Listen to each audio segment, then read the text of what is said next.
call the roll. Banks. Present. Brightwell. Here. Hoskins. Here. Mandelbaum. Here. Present. Frazier. Here. Taylor. Here. And Cruz. Present. Madam President, you do have a quorum. We do have the mayor on the line, a city administration, city attorney, and a host of other department heads. Okay, good evening, everyone. This is our regular meeting of the Southfield City Council being held on Monday, May 24th at 6 p.m. via WebEx. Mr. Frazier, would you please do the Pledge of Allegiance? Thank you. I pledge allegiance to the flag of the United States of America and to the republic for which it stands, one nation, under God, indivisible, with liberty and justice for all. Thank you. Next, we have presentations. Mr. Mayor.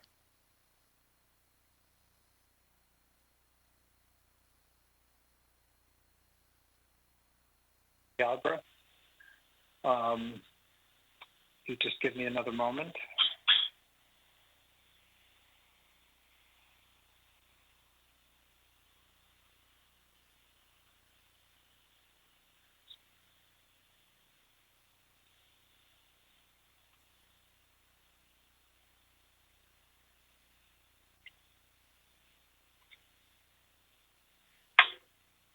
Okay, I'm hoping that Sean Galbraith, the president of Plum Hollow Golf Club or Country Club, will be able to join us.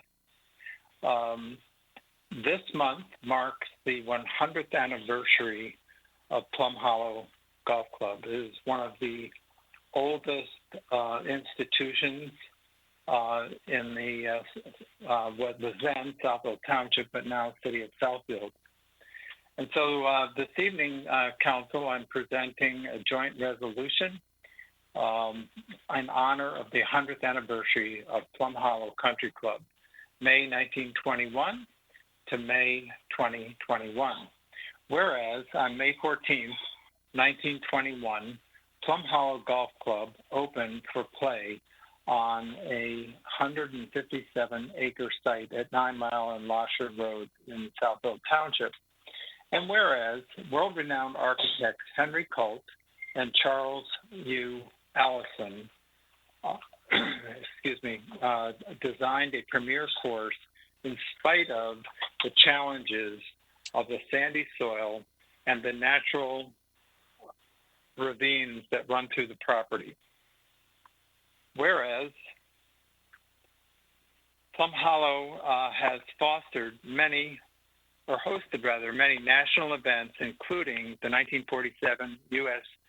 PGA Championship with Australian Jim Ferrer prevailing over Chuck Harbert, and golf luminaries such as Ben Hogan, Gene Sarazen, Sam Snead, Bobby Locke, in addition to former Plum Hollow head golf professional and World Golf Hall of Famer Jimmy Demaret.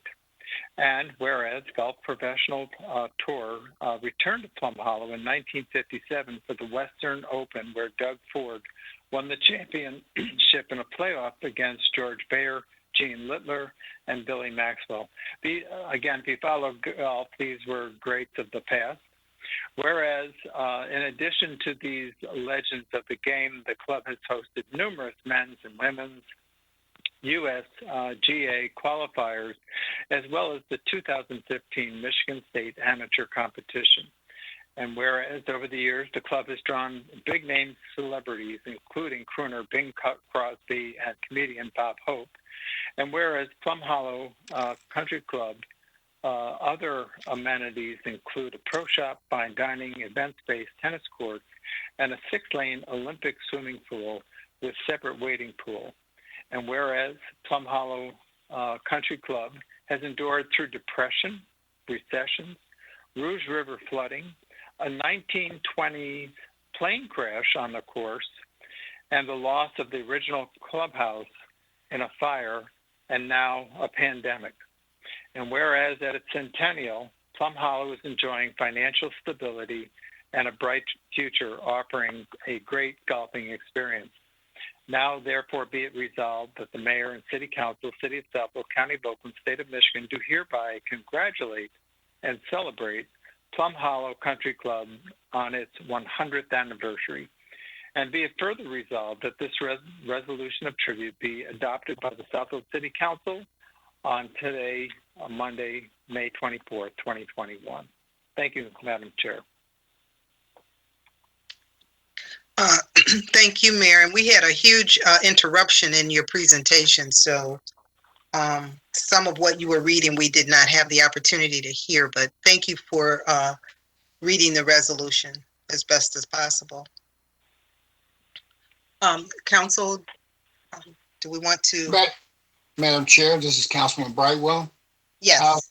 I'd like to make a motion that we approve the resolution as presented by the mayor for the Plum Hollow Country Club. Support. It's been moved by Councilman Brightwell, supported by Councilman Cruz, for the acceptance of the presentation of the joint resolution of the 100th anniversary of Plum Hollow Country Club. Madam Clerk, would you please call the roll? Brightwell, Yes. Hoskins, Yes. Mandelbaum, Yes. Frazier, Yes. Taylor, Yes. Cruz, Yes. and Banks. Yes. Thank you. I'm sorry. Did you get me, Madam Clerk? I'm sorry. I hit the wrong button here. I said yes, though. But if I could, through the president, Madam President, just one question to our representative from Plum Hollow. How are you guys doing on your diversity as it relates to your membership there these days?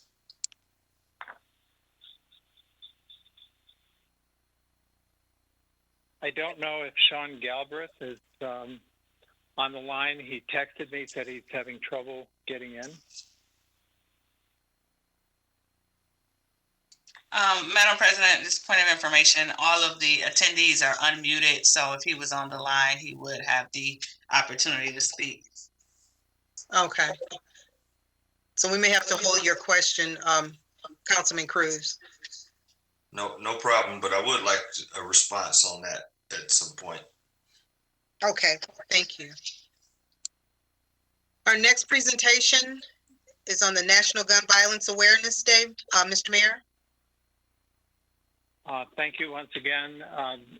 This proclamation is brought to us by Mothers Against Gun Violence, and we have adopted this resolution in the past.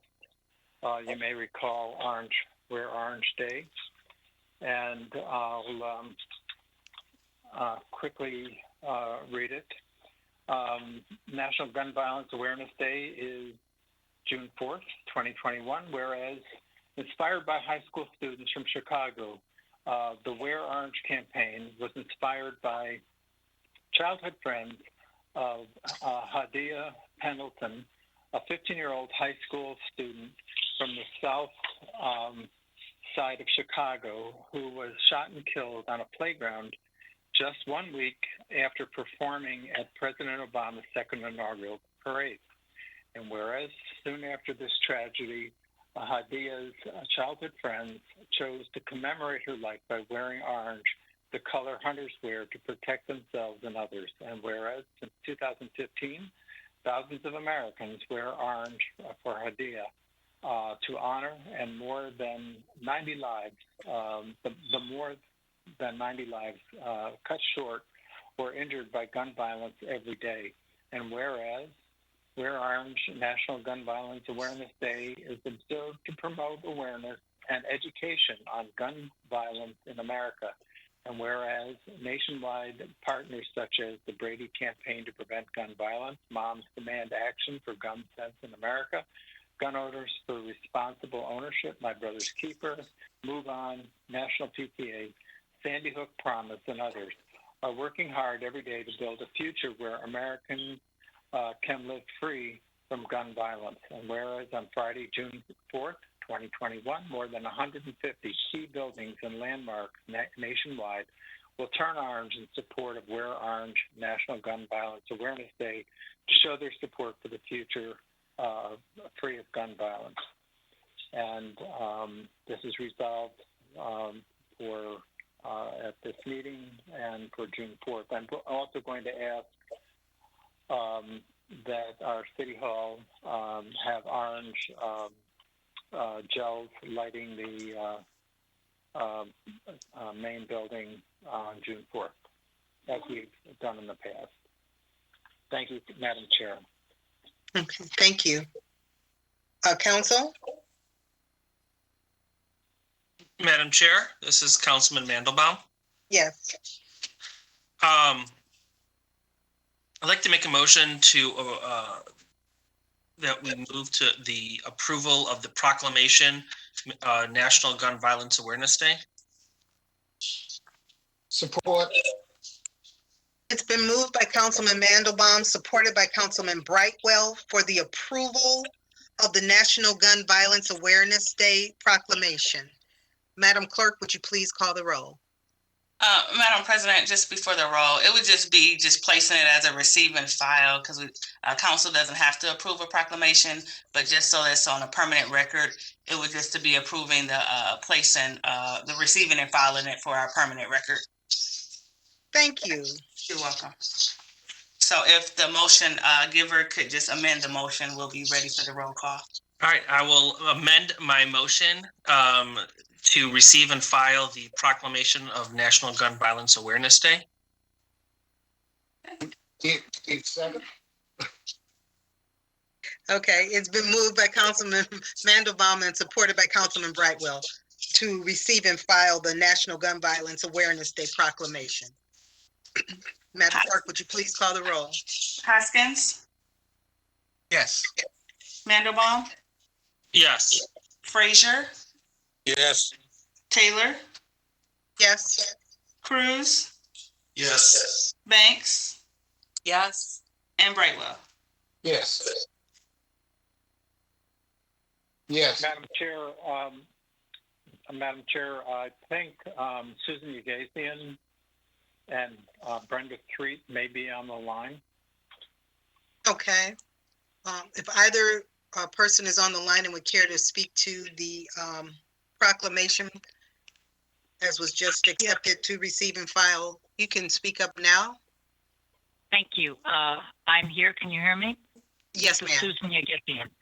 Thank you. Well, I'm representing Moms Demand Action and other cities, residents and friends of in favor of Gun Violence Awareness Day. And I want to thank the council very much for approving and keeping this on file. The city council and the mayor have approved this for about the past 5 years running. And this year, the problem of gun violence has even increased due to the COVID pandemic and the fact that people were inside so much together.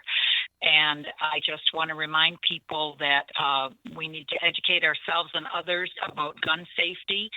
Moms Demand Action has a program called Be Smart, where we do that kind of education. We need to contact our state and federal legislators to strengthen gun laws to keep guns out of the hands of people who should not have them. And we also should try to have violence interruption programs in our churches, in our communities, in our schools to help people deal with their frustration and their anger in ways other than gun violence. So I want to thank the council again. And if there's anyone listening who's interested in Moms Demand Action, you can text READY to 64433 to get more information about how to intervene. Thank you so much. Thank you. Is there another person?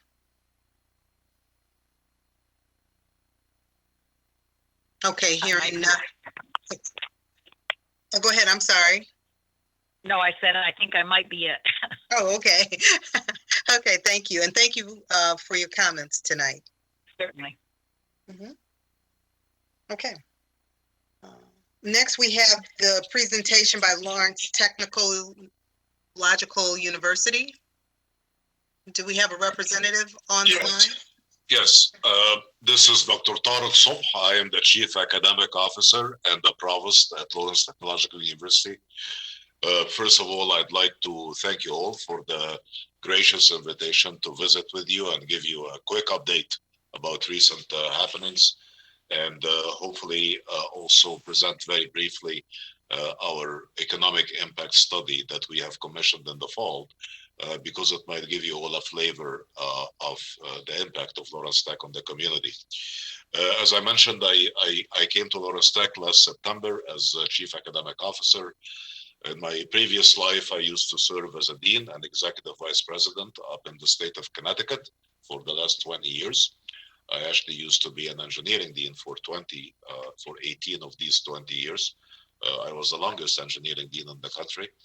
That's not necessarily a very good thing, but I recently joined Lawrence Tech in September. Just wanting to update you on a few interesting and exciting programs and partnerships that Lawrence Tech is going through right now. From a new programming point of view, Lawrence Tech, and we are all here very proud to announce that we have started a slew of new programs, both at the undergraduate level and the graduate level, in areas like business, data analytics, artificial intelligence, also data sciences, also a couple of new degree programs on the horizon in the area of health sciences, namely in human nutrition, and also a doctoral degree program in health sciences. We have graduated last week our first group cohort of nursing students. We just had our pinning ceremony attended by the mayor 3 weeks ago.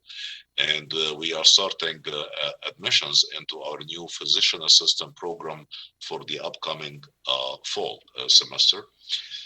We also are starting new programming in the area of healthcare management and healthcare administration, and also expanding our offerings in the area of architecture and design to include specializations like interior architect, interior design, and gaming. As many of you know, Lawrence Tech is not a glorified engineering school by any stretch. Lawrence Tech actually is one out of 13 technological comprehensive private universities in the country. Country is home to 6,000 universities or institutions of higher learning. Only 28 of them are comprehensive technological by mission and vision, and only 13 of them, including Lawrence Tech, is actually private. We are in the company of such amazing institutions like the MIT, Caltech, RPI, and several others among these 13. Our mission is really graduating people in all disciplines, but ensuring that they are very technologically savvy at the end of their journey here at the undergraduate level and graduate level, regardless of the discipline they choose to study. As some of you might have read in the press, in the Metro Detroit area, we are ranked #1 in terms of salaries for recent graduates. That number tops $60,000 a year for bachelor's degree recipients. That number across the board as an average is simply incredible for a university that is comprehensive. Needless to say, of course, the edge that our students have is that technological edge that really prepares them, regardless of their studies, for the technological nature of the jobs of the 21st century.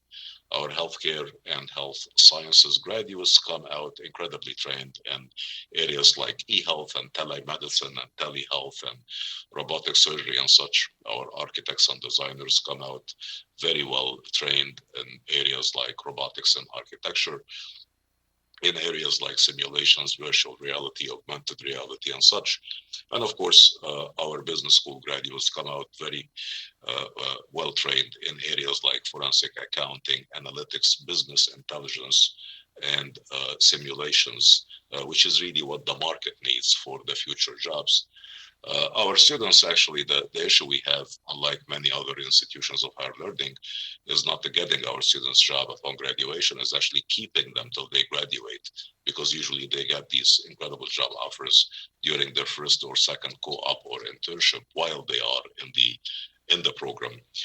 And just wanting to follow up on that and discuss briefly the economic impact study. And one of the factoids I mentioned a few minutes ago was the very, very high starting salaries for our graduates. Typically, with economic impact studies done over a year for higher education institutions in the country, the typical average of the economic impact on the region is usually the national average is 2.5 times the annual budget. In the case of Lawrence Tech, our annual budget is hovers around $75 million a year. So the typical expectation of the economic impact would be roughly 2.5 times that much, which is slightly less than $200 million. Having done this over the last several months, the results are out, as you can see, and actually it turns out Lawrence Tech's economic impact on the Metro Detroit area is approximately a little bit, maybe even more than actually 5 times our annual budget at $377 million a year. This particular year for which the study was commissioned was the half COVID year, meaning the starting July 1st, 2019 till June 30th, 2020. So within that period, you have roughly a quarter of the year under COVID conditions. So with that in mind, having that particular economic impact come at 5 times the annual budget is pretty fascinating. I'm gonna call, I think, our host to change slides. I might not go through them, but at least as you can see, the impact is in the various, again, categories. The university, its employees, the tax base, the students, and the visitors. And that is the number that you see up there on the screen. Next slide, please. That really is the whole spectrum of these kind of activities. The visits, which of course are hopefully starting to come up for our parents and the admissions office, and the events and the reach out, etc., etc. The athletic events going forward, graduations, and of course our alumni events, which of course for the majority of the last year had been virtual, but of course going forward that would change. Next slide, please. In terms of the the impact, every $1 of direct spending, additional 27 cents is generated. Total direct and indirect spending totaled for that year approximately $49 million. Next slide, please. The indirect spending and the alumni earnings played a very significant part. Most of the figure that you see at the bottom is because of the alumni earnings. And one piece of good news is that our alumni actually stay local mainly, which is a blessing, of course, and it's not very traditional for a very high-end technological university, but that's something we are very proud of, obviously for the region's sake, for economic development, and to be very honest, for our own development and advancement purposes. So that is a blessing to have that kind of impact, $180 billion because of that. Next slide, please.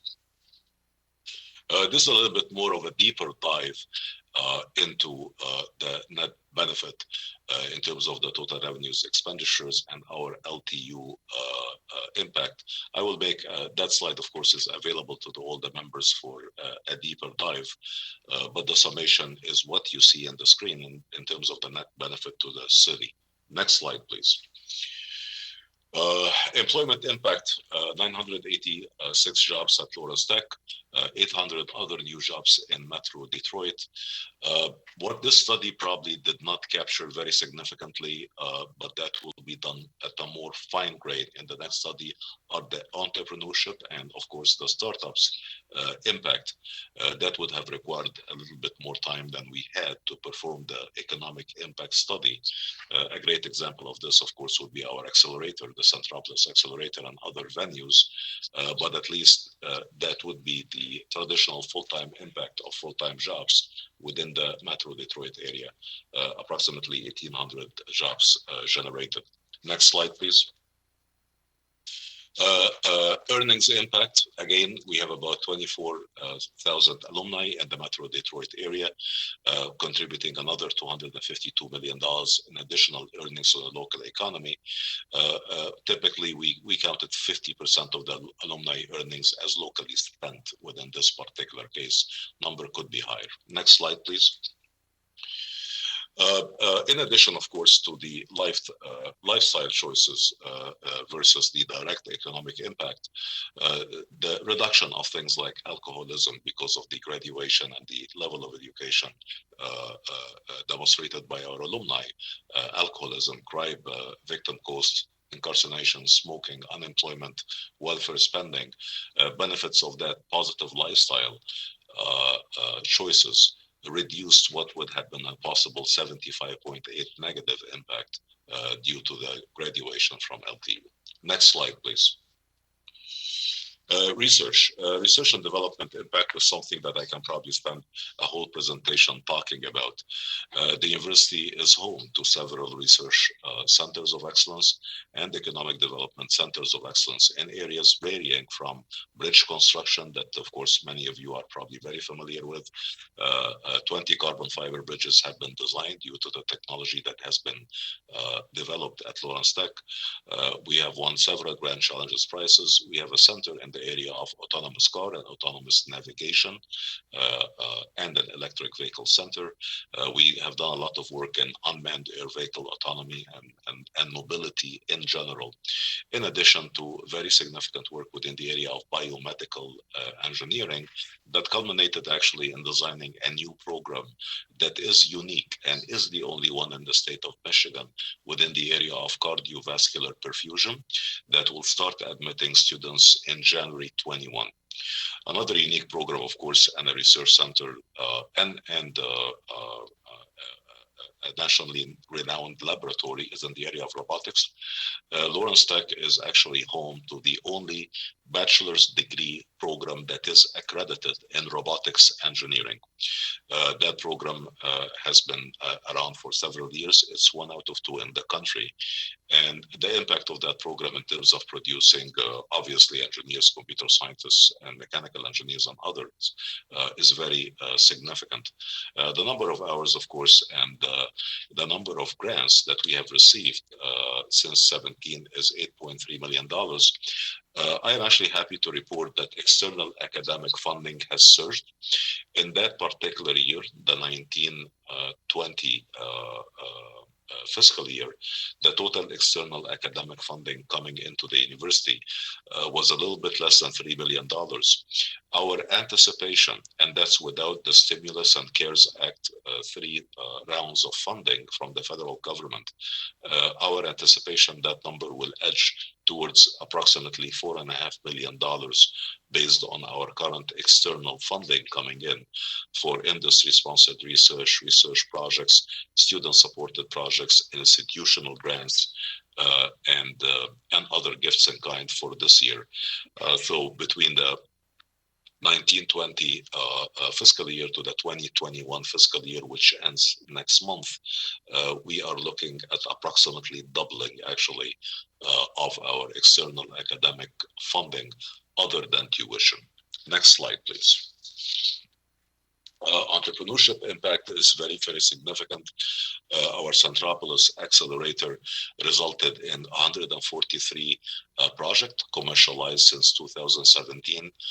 There are 2,000 plus small businesses owned by our alumni, and we are anticipating an increase anywhere between 20 to 30% in the number of Centropolis Accelerator startup, quasi-startup companies to reside and be serviced by the accelerator for the next fiscal year. The accelerator is not only a great economic driver for the region and of course for the city, but it provides incredible and endless opportunities for our students, undergraduate and graduate, to participate in this new economy with the technologies that our faculty co-develop with the startups. Next, please. In terms of community engagement, and that's very tough to quantify fiscally, again, the conferences that are hosted within the accelerator, within the university, we're hosting actually the annual conference, the first one of the Michigan Independent Colleges and Universities next year in April on the LTU campus, the community service, the usage, our presence, of course, in Detroit. And one area, of course, I'd like to emphasize is that within our enrollment efforts during the last 9 months, we have basically been working on a significant expansion of our dual enrollment program. We have decided to actually branch out and certify high school teachers to be able to teach some of our own courses within the high schools to juniors and seniors, as opposed to sending our adjuncts exclusively. And we have seen an expansion that we would like to continue on the path of approximately 200% in the number of students taking in high schools our 100 level freshman type classes. The number was about 250 last year. This year, the number is edging towards 550. A couple of other quick announcements that are worthwhile mentioning, of course. I would like to also mention that we have worked on a couple of new scholarships. One of them is a STEM scholarship that's very generous, $22,000 for students who would like to pursue our STEM majors right from high school. And also we have come up with approximately what would be equivalent to a 40% tuition waiver scholarship for graduate students. And who would like to who would like to join any of our graduate degree programs or professional certifications, professional development workshops, etc., that we offer from amongst our industry partners. I think the announcement went out about 2 months ago. I had a chance to talk with Fred Zorn about it a couple of months ago too. And that offer is, of course, extended to the Southfield city employees, meaning all of our industry partners and government partners, and we have approximately now 180 of them, would benefit from that scholarship. Again, amounting to approximately 35 to 40% at the graduate level, and ranges anywhere between $18,000 to $22,000 at the undergraduate level, in addition to a very significant scholarship for professional development type opportunities, trainings, workshops, on-site teaching, instructions, certifications, stacked credentials and such. And we're actually seeing, and we're very pleased to see the numbers that we're anticipating for the fall semesters in all of these categories, undergraduate, professional development, and graduate students, an increase by about 35 to 40% from the same numbers last year, same time. So we're looking at hopefully a very good fall within a very lively campus actually on the ground. Barberger STEM Center continues to do excellent work reaching out to high schools, and within the next 6 months or so, we are working on having a STEM trailer or a STEM bus actually tour the area, possibly the state. The bus basically will be a place where we are anticipating to visit approximately 100 schools per year, bringing our technology, bringing our robotic demonstrations, bringing our cool and exciting gaming technologies and programming and research projects to the high schools on a 1 to 2 days basis for each one of them. And the proposition here is that our students, both undergraduate, graduates, and professors, will be on that bus or trailer, going to the high school, spending a couple of days. Exciting, of course, the students in the high schools and possibly in many cases even middle schools about the careers of the future and the technological advances happening at LTU, and enticing and encouraging them to peruse some of these opportunities and come and join us of course, at LTU. And even if they don't, but they end up getting excited about STEM in general and going to some other place to pursue further studies, the goal would have been achieved anyway. So lots of cool and exciting events and outcomes coming up on the horizon.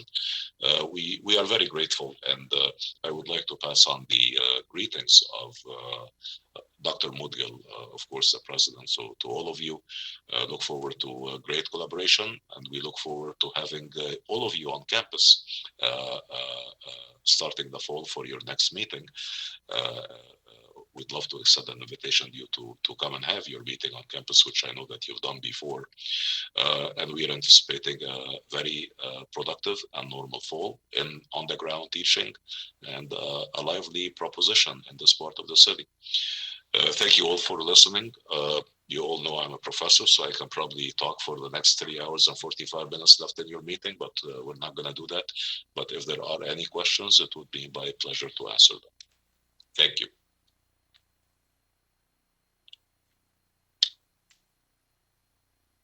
Council, does anyone have any questions for Mr. Saba? I will go through real quick and just ask if anyone has any questions, please say so. I'll start with you, Councilman Mandelbaum. No, I have no questions. I'm just excited by everything that's going on, what they're doing, and I'm glad they're in Southfield. So thank you very much. It's great to hear what you're doing, and you keep expanding. So thank you. Thank you. Councilman Hoskin. I too don't have any questions. It's always great to see all the great things that Lawrence Tech is doing. And as someone who used to teach at Lawrence Tech, it's always it's always great to be able to say I was a part of all the great things that Lawrence Tech was doing. So I'm continuing. I'm grateful to hear all the things that you're doing, and I am looking forward to being back on campus and being able to see some of the stuff you're doing in person. Absolutely, very soon. Absolutely. Thank you, Councilman Frazier. I'm super impressed by all the things that Lawrence Institute is doing. When I first moved into Southfield, it was Lawrence Tech, and now it's grown a great deal. One question I'd like to ask is, all of the different industries that your graduates go into, or your alumni go into, are a lot of them going into the auto industry and working on the new kinds of cars, electric cars, and in environmental control?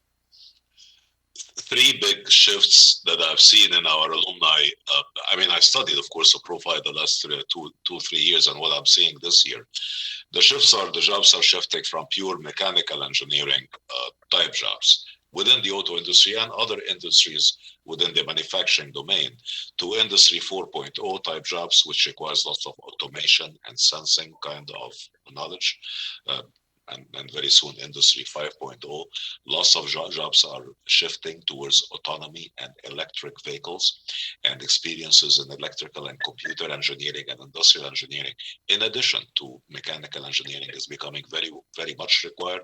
So the answer is yes, absolutely. And the shift is happening, actually not slowly, it's happening fast.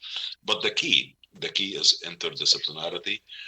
The jobs, whether they are within the electric vehicles area, whether they are within industry 4.0, sensing, computer vision, etc., or whether within their traditional manufacturing, if there is traditional controls of manufacturing without sensing anyway, or autonomy, they require students to be well-trained in breadth. They need to be aware of several disciplines as opposed to being focused only on one.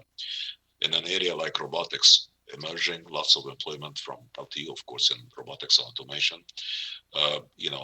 Mathematicians have a role in things like kinematics. Mechanical engineers do design. Electrical engineers do the motors and the actuators. Computer science and math students do the programming, pattern recognition and image scene recognition, etc. Biomedical engineers and biologists work on prosthesis and prosthetics and humanoid, propositions and such. So great push for interdisciplinarity, and we're seeing a shift, and we're seeing a need for cross-disciplinary trained undergraduate and graduate students versus one focus on a hardcore area. Sorry for the long answer. Yeah, thank you. Thank you. Thank you. Mm-hmm. Councilman Cruz? Yes, thank you, Madam President. And thank you for this wonderful presentation. I've not known a whole lot about Lawrence Tech and over the years, so this was helpful, but I had a couple just real short questions.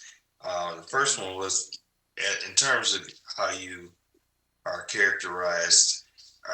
Is Lawrence Technical a research one? Nope. Or as we used to call it before. You got to forgive me. I'm a professor and a former dean too, so we could talk all day. But no. Let me answer that one before you even go to the next one. We are the Carnegie classification, as you probably very well know. There are 20 classifications, starting from research 1, research 2, or research extensive, research 3, research intensive, and then master's high, and all the way to community colleges. Right now, we are in category 4, meaning master's high, right? To get to category 3, which is called RDU, or research intensive, we need to graduate 20 doctoral students a year. That number now is about 7. That number will be 20 within maybe the next 1.5 to 2 years. To jump to category 2, which is research 2 or R2, we need to do that plus generate $5 million of external research funding minimum every year. That number now, as I just mentioned, for this year is going to be 4.5. We are on the cusp of being an R2. I can tell you when I do this presentation in maybe 2 years or slightly less, we will be R2, and that's our aspiration and hope. That would place us within the next 80 university, because R1 is 80 universities. Our aspiration is not to become R1 like UMesh or others. We like our character. We like the small class sizes. We love the fact that our faculty know the students and work with them and get them jobs and co-ops and internships. We love the hands-on piece that we have. You've all heard the theory and practice, right? And the University of the Future, and our faculty works in the lab hand in hand with the students, and we do not intend to change that. Our goal is to be R2 because that's the path that we are going onto, and with all of these new advancements and amazing faculty we're hiring, we are confident that we will be. I hope that answers the question. Absolutely. Thank you for that one. Do you happen to offer any certificate programs in technology other than bachelor degrees and masters and doctorates? Absolutely. We just hired a new gentleman, Mike Callahan, who's going to be basically our professional development director. We're doing a big push towards offering certifications in areas like Six Sigma and Lean and autonomy and analytics and many others, because not everyone has the time, energy, or the funds to go through a 1-year program or 6 months. And we intend to actually expand our offerings not only on campus or online, but also on site. The answer is yes, we offer certifications, credentials, even certifications for industry standards. And we're going to expand that more and more. And we did a strategic hire to do that. Yes. Okay. Great. In terms of jobs at the university, do you have any idea of where individuals from Southfield, how many you have working for the college? I don't, and I will find that out and let you know when I found out. I'm sorry, I apologize. No, that's no problem. I know you didn't come for all of this, but I wanted to ask you while we had you. What I can tell you, we have two, I wouldn't say distinct populations. I would say we have two different populations. We have our faculty full-time and of course adjuncts. Our faculty come to us from all over the world and over the country. The full-time faculty, we have about 125 of them. That number will increase by 15 next year. So our recruitment for faculty is truly international, because that's what we need to grow up all of these cutting-edge programs. Our adjunct faculty mostly come from the Metro Detroit region. Our staff is much more than that, obviously. I'm talking about our administration and finance and support services, admissions, and all of that. We're talking about 500 plus jobs. I would think that population would be the ones who would have come, maybe a certain percentage from Southfield. I do not know what that percentage is, but I will find out. That's great. Okay. And do you offer any liberal arts curriculum at all, or is it really just all tech? Well, these are just things I didn't know. I'm not trying to grill you. I'm just asking for my own benefit. I I'm an academic. I live to be grilled. No, no. As I mentioned, and I tried to explain, we are comprehensive. We offer everything. We have a College of Arts and Sciences offering humanities / liberal art, majors. We are, of course, have architecture and design, one of the most eminent schools in the country, engineering with 30 specializations, and of course, business and information technology. Answering questions, yes, we do have offerings and measures within the areas of liberal arts, but with a technology quote unquote twist to them. So we have a major, for example, in what we call the technological humanities, where we graduate people who are very well versed in studying the fields that they're interested in, but they also study digital marketing and arts. They also study digital and media communications. They also study so I think what I'm trying to say is, yes, we are a comprehensive university all the way from bachelor's certifications, diplomas to PhDs and doctoral, but our measures are designed so that our students coming out from them within their discipline, they would have a technology edge in implementing and working within their field of choice. I hope that does answer the question. Our English majors study things like natural language processing and designing Siri for Apple while they are in English majors, because that's a language-oriented type applications, and so on and so forth. Yeah. Okay, that's very good. Thank you very much. Again, I just wanted it for my greater understanding to promote the college, because it is such a wonderful resource, and we're glad you're in Southfield. So thank you for your time today. It's a pleasure. You are our partners and colleague, and we're counting on you to be our ambassadors. The more that you know about us, the more that you'll be able to advocate for us. And thank you. Thank you. Thank you. Councilman Brightwell? Thank you. I've been 100% impressed with Lawrence Tech since I've been on campus. And also, Lawrence Tech is a part of our selling. When we're selling Southfield, we also include Lawrence Tech in our sales pitch. And also, when we're selling, going up our bond rating, we utilize Lawrence Tech as part of our selling too. And I think the last time we had a meeting there, Dr. McGill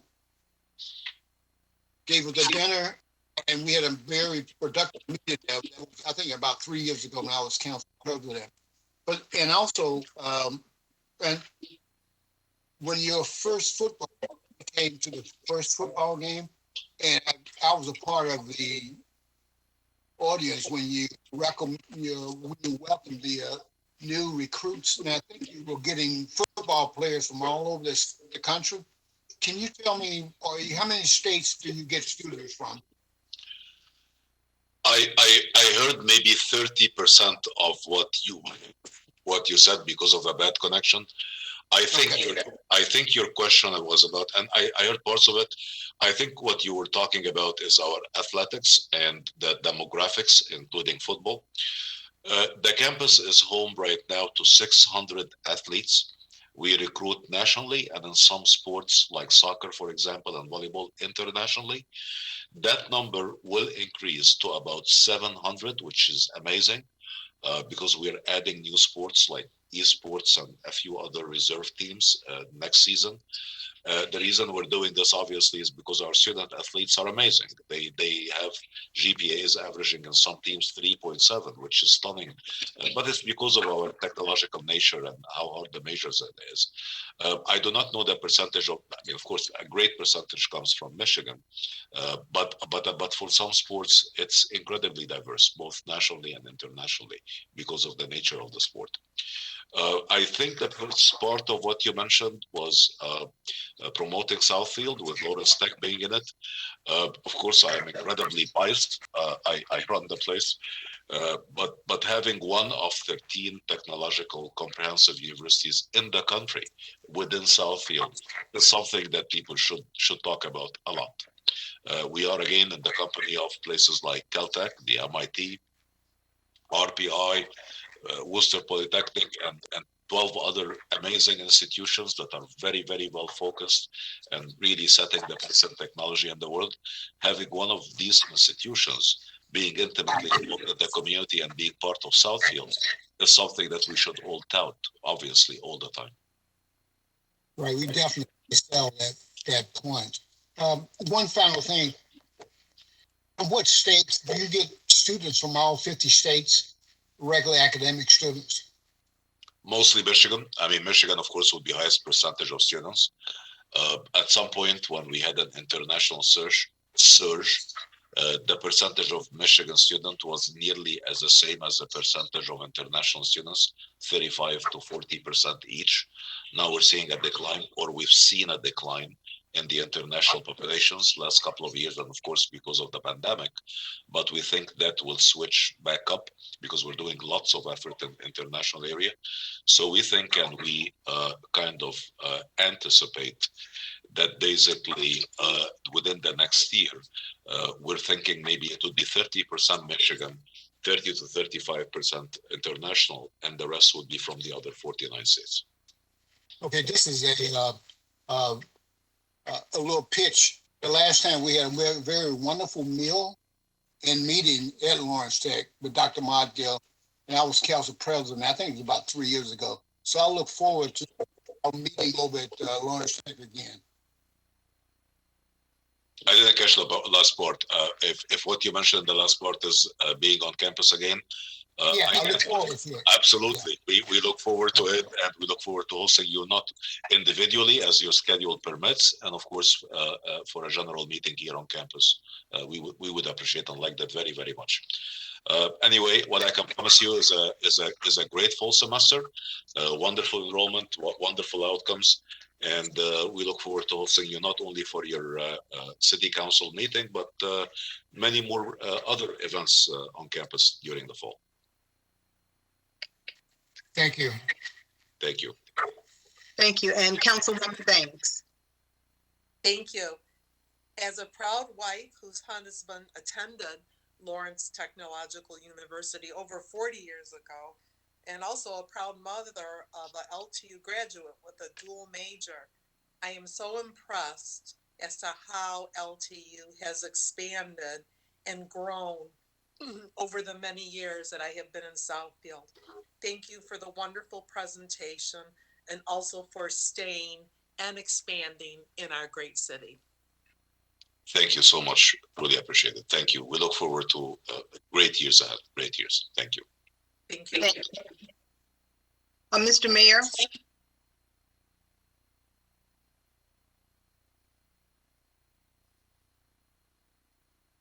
Mr. Mayor. Okay, well, hearing none. Thank you very much for this. Okay, I'm sorry. Hello? I don't know. I have no idea if anybody can hear.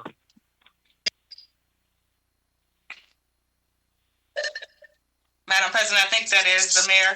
Mr. Mayor? Thank you again. So Can anyone hear me now? I can, yes. All right, thank you. On May 4th, I had the opportunity to attend the nursing program graduation. This was the inaugural class. 28 students graduated. They started, I think, with 32 in a 4-year program. And now the program has expanded so that they can do, because they've got a track record, and I'm very impressed with the students. They are now doing classes of 48. And I'm really thrilled that they're doing physician assistants. Again, this is just speaking to the growth of the campus and diversifying program offerings. So congratulations and thank you. Thank you so much, Mr. Mayor. We are intentionally expanding within the health sciences. There is significant need. The next program, as I mentioned, is cardiovascular perfusion, followed by human nutrition, followed by a degree in health sciences, and then hopefully followed by a doctor of chiropractic degree within the next 1.5 years. The growth is dramatic within the field. The need is very significant, and the need to graduate healthcare specialists and clinicians with technological orientation and able to work, in this field in the next few years is very significant. Thank you for coming to the ceremony. It was a milestone for us. Thank you very much. And thank you for this presentation once again and for all this information. And thank you for being a part of Southfield. It's my pleasure. I felt home since the day that I came here, and I really mean that. And look forward to great years to come. Thank you. Thank you. All right, Council, next we have appointments. Our first appointment is yours, Mr. Mayor, the City Assessor. Yes, good evening once again. I bring to you tonight the recommended appointment of Justin Prydowski as City Assessor, who will be, upon your approval, will be replacing Mike Radcliffe, who will officially retire right after the 4th of July. We've done completed the interview process, background check, and we have very pleased to present Justin, as he has a level 4 certification, which there aren't a lot of those, and assessors that hold that certification, and certainly in Southfield with our large commercial base and high-rise buildings, we need that skill set. So, ladies and gentlemen of the council, I ask that you appoint Justin Prydowski as City Assessor. Thank you, Mr. Mayor. Council? Madam Chair, this is Councilman Brightwell. Yes. I move that we appoint Justin Prydowski as the City Assessor. Support, Myron Frazier. It's been moved by Councilman Brightwell, supported by Councilman Frazier, to accept the appointment of Justin Brabelski as the City Assessor. Madam Clerk, would you please call the roll? Frazier, Yes. Taylor, Taylor, Taylor, Unmute. Taylor, she's not on mute. Okay, Mandelbaum, Yes. Cruz, Yes. Banks, Yes. Brightwell, Yes. Hoskins, Yes. and Taylor, one more time, last time. Yes. I didn't hear you. I'm sorry. We must have a really bad connection. Okay. Okay, thank you. Mhm. Mr. Mayor, your appointment has been approved. Thank you, Council. The next appointments are mine, Madam Chair. Yes. I'm asking the council to approve the reappointment of Robert McTaggart to the Public Arts Commission. Mr. McTaggart serves as Vice Chair of the Commission and has done a very robust job of participation in this commission, and I'm seeking his reappointment. Okay. Council? Madam Chair, Yes. this is Councilman Mandelbaum. I'd like to move the reappointment to the Public Arts Commission of Robert McTaggart. Support, Councilwoman Banks. Thank you. It's been moved by Councilman Mandelbaum, supported by Councilwoman Banks, to accept the reappointment to the Public Arts Commission of Mr. Robert McTaggart. Madam Clerk, would you please call the roll? Frazier, Yes. Taylor, Yes. Cruz, Yes. Banks, Yes. Brightwell, Yes. Hoskins, Yes. and Mandelbaum. Yes. Okay, thank you.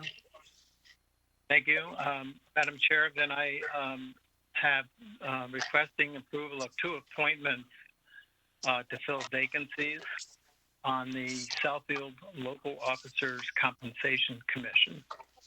I believe you have the applications for Harvey Bronstein and Ghana Goodwin Dye. Madam President, Yes. I'd like to move approval of the appointments of Mr. Harvey Brownstein and Ghana Goodwin Dye to the Local Officers Compensations Committee. Support, Frazier. Thank you. It's been moved by Councilman Cruz, and if anybody's not speaking, could you please mute your line? I'm hearing some interference in. I would just appreciate it. Thank you. It's been moved by Councilman Cruz, supported by Councilman Frazier, for the acceptance of the appointments to the Southfield Local Officers Compensation Committee of both Mr. Harvey Bronstein and Ms. Ghana Goodwin Dye. Madam Clerk, would you please call the roll? Taylor, Yes. Cruz, Yes. Banks, Yes. Brightwell, Yes. Hoskins, Yes. Mandelbaum, Yes. and Frazier. Yes.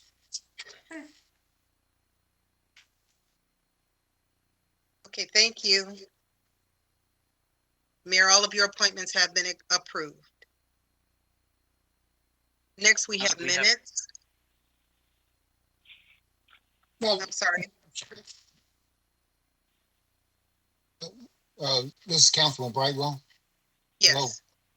But I have a question about the minutes of April 26th. And I'm not sure how best to deal with it. But I did talk to Ms. Hawkins earlier about a minor item. But it came to my attention later in the day that I voted no 10 times on something throughout the April 26 minutes. And I think that needs to be rectified. I don't, in this modern era, I don't think we have a council person that's voted no 10 times in one meeting. So that need to be cleared up. And I verified. So would you like for us to pull the minutes from the regular meeting of April 26, 21 until the correction, and then they can be represented? Yeah, I think that's the best way to deal with it because they have me made 10 times, and that's highly impossible. And they need to be corrected before we go forward. Yes, pull them. Thank you. Does anyone else want any of the minutes pulled before we vote on? Madam Chair, this is Councilman Mandelbaum. Yes. So the corrected minutes that were sent out earlier today are still not correct? Mr. Mandelbaum, the corrected minutes was a update on page 4 that was corrected. This latest update that Councilman Brightwell discussed, just made aware of that. But we will go back and check the record so that we can update if need be for the April 26th meeting. We'll go back and listen to that meeting. Okay, thanks. Okay, Council, I'll ask that we have a motion to accept the minutes from the committee of the whole meeting of May 3rd, the regular meeting of May 10th. Madam President, this is Councilman Cruz. I move approval of the committee of the whole meeting minutes for May 3rd and the regular meeting minutes of May 10th. Support. Okay, it's been moved by Councilman Cruz, supported by Councilman Mandelbaum for the approval of the committee of the whole meetings of May 3rd and the approval of the regular meeting minutes of May 10th, 2021. Madam Clerk, would you please call the roll? Brightwell, Yes. Hoskins, Yes. Mandelbaum, Yes. Frazier, Yes. Taylor, Yes. Cruz, Yes. and Banks. Yes. Yes. Okay, thank you. All right, next we have the consent agenda items. Council, I move for the acceptance of the consent agenda items A, B, C, D, and E. May I have This is a, Councilman Mandelbaum.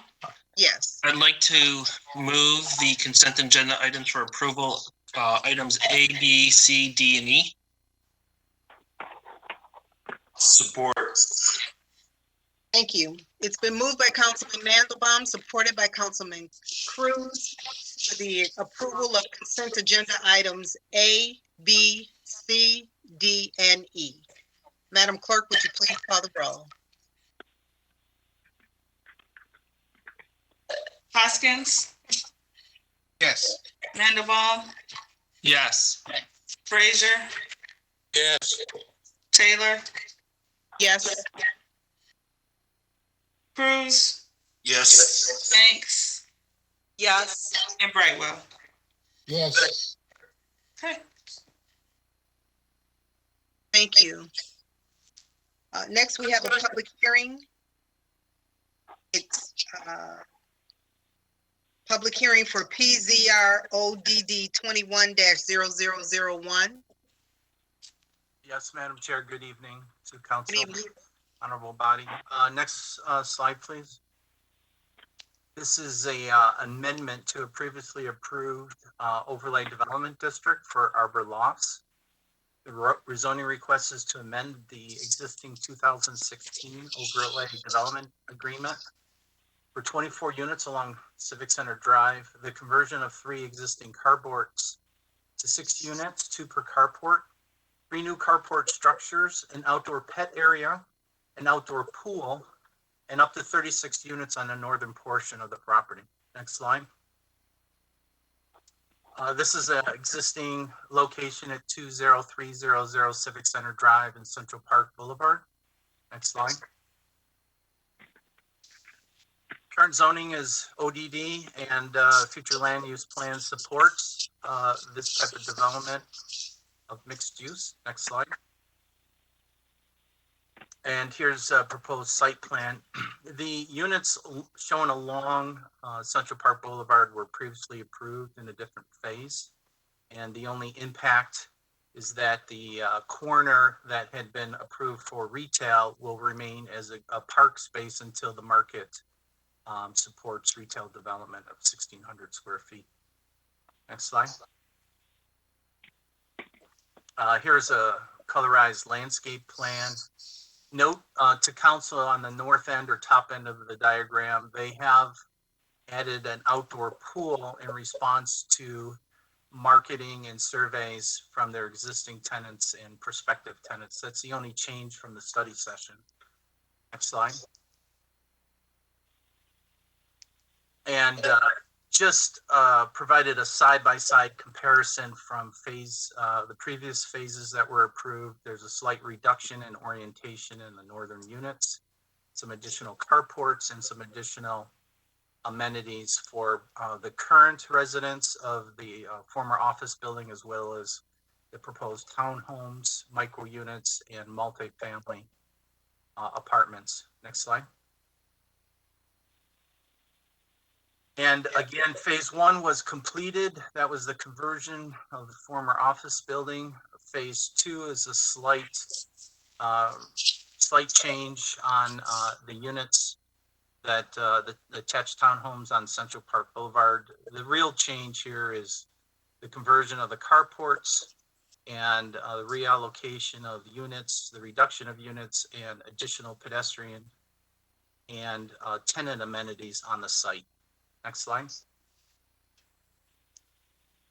And again, just some floor plans on the townhomes. Next slide. These all contain garages from the rear. Next slide. And next slide. And then the conversion of the carports into micro units with at least one car interior garage. Next slide. These are some elevations of the carport conversion units. Next slide.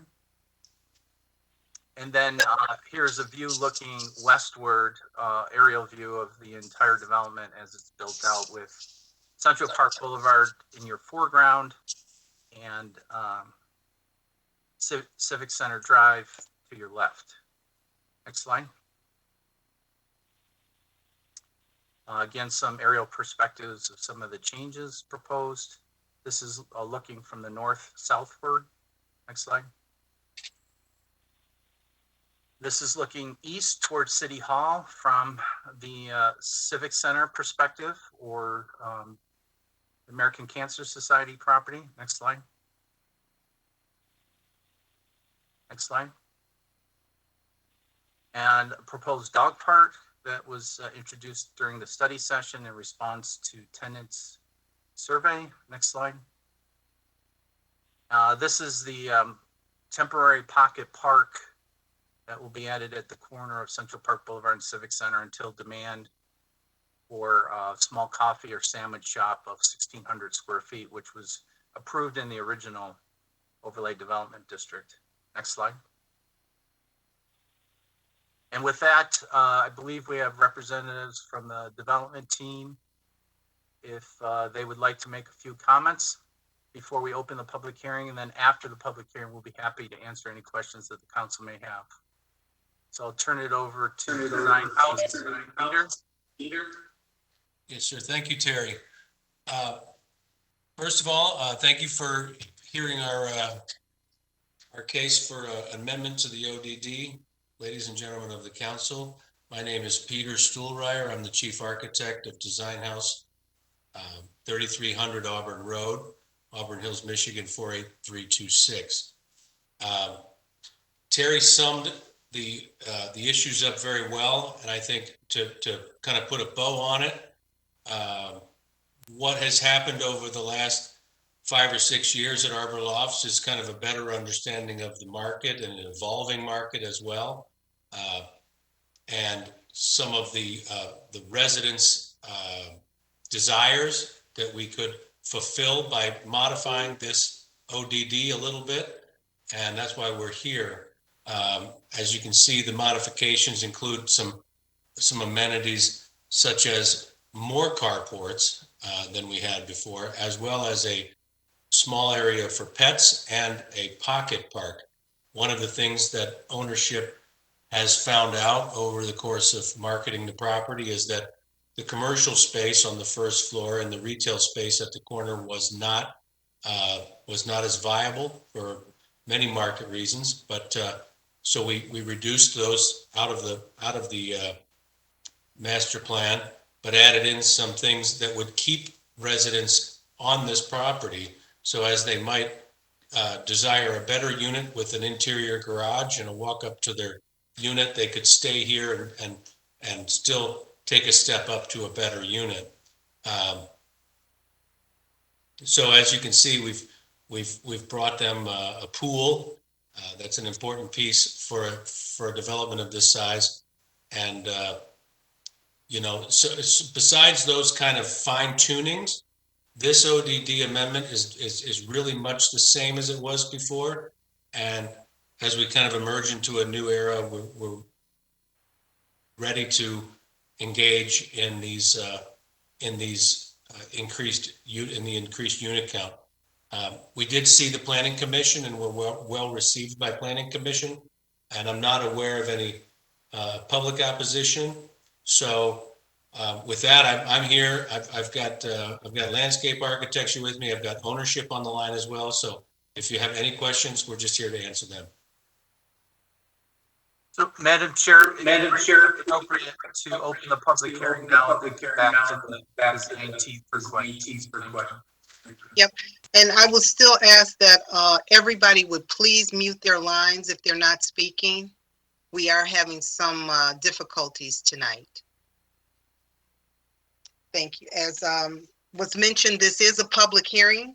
I would now like to open the microphone up for the public hearing for this particular item. Good evening, Madam Clerk. Council. Good evening.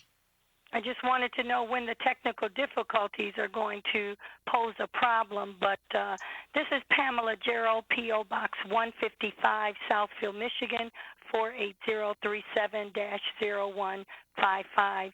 I'm in total support of this project for Arbor Loss. I think they have done a really good job.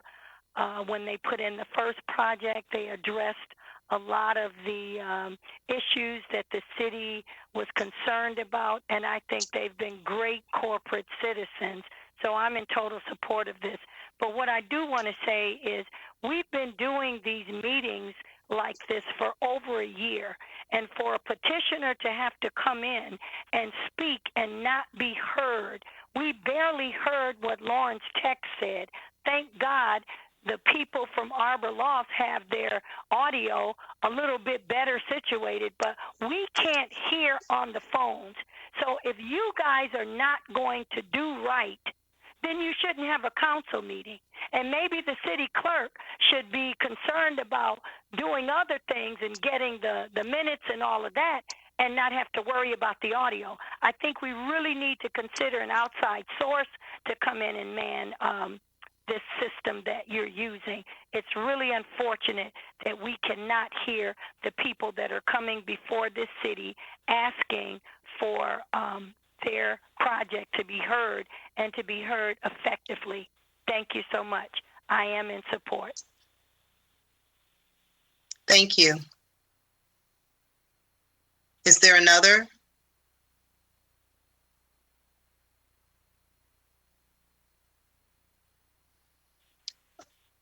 Madam Clerk, is there anyone else on the line? Madam President, it doesn't appear to be anyone else on the line for public comment.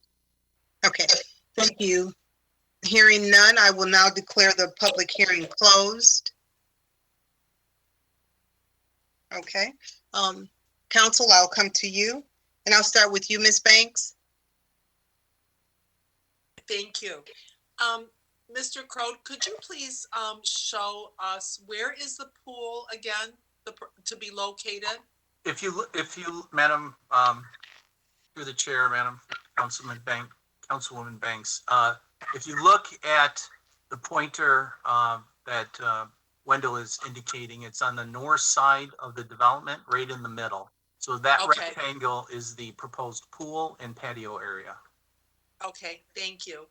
Also, do you know the approximate price point of these? These are apartments, not condos, correct? I'm gonna defer to Peter to respond to the range of market rates for the various units, or the representative. Gall, do you want to take that one? I don't know if I have Gall on.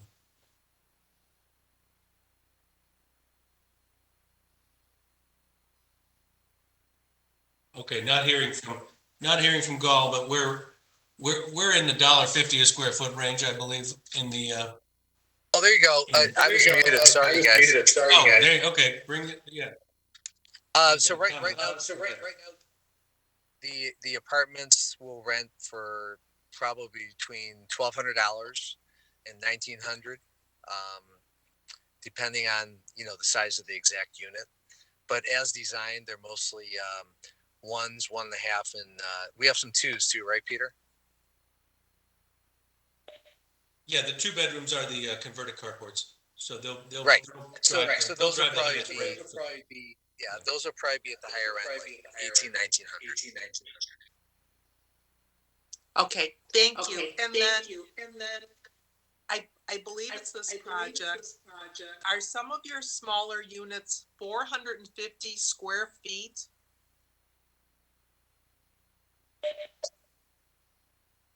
The smallest units are 450 square feet.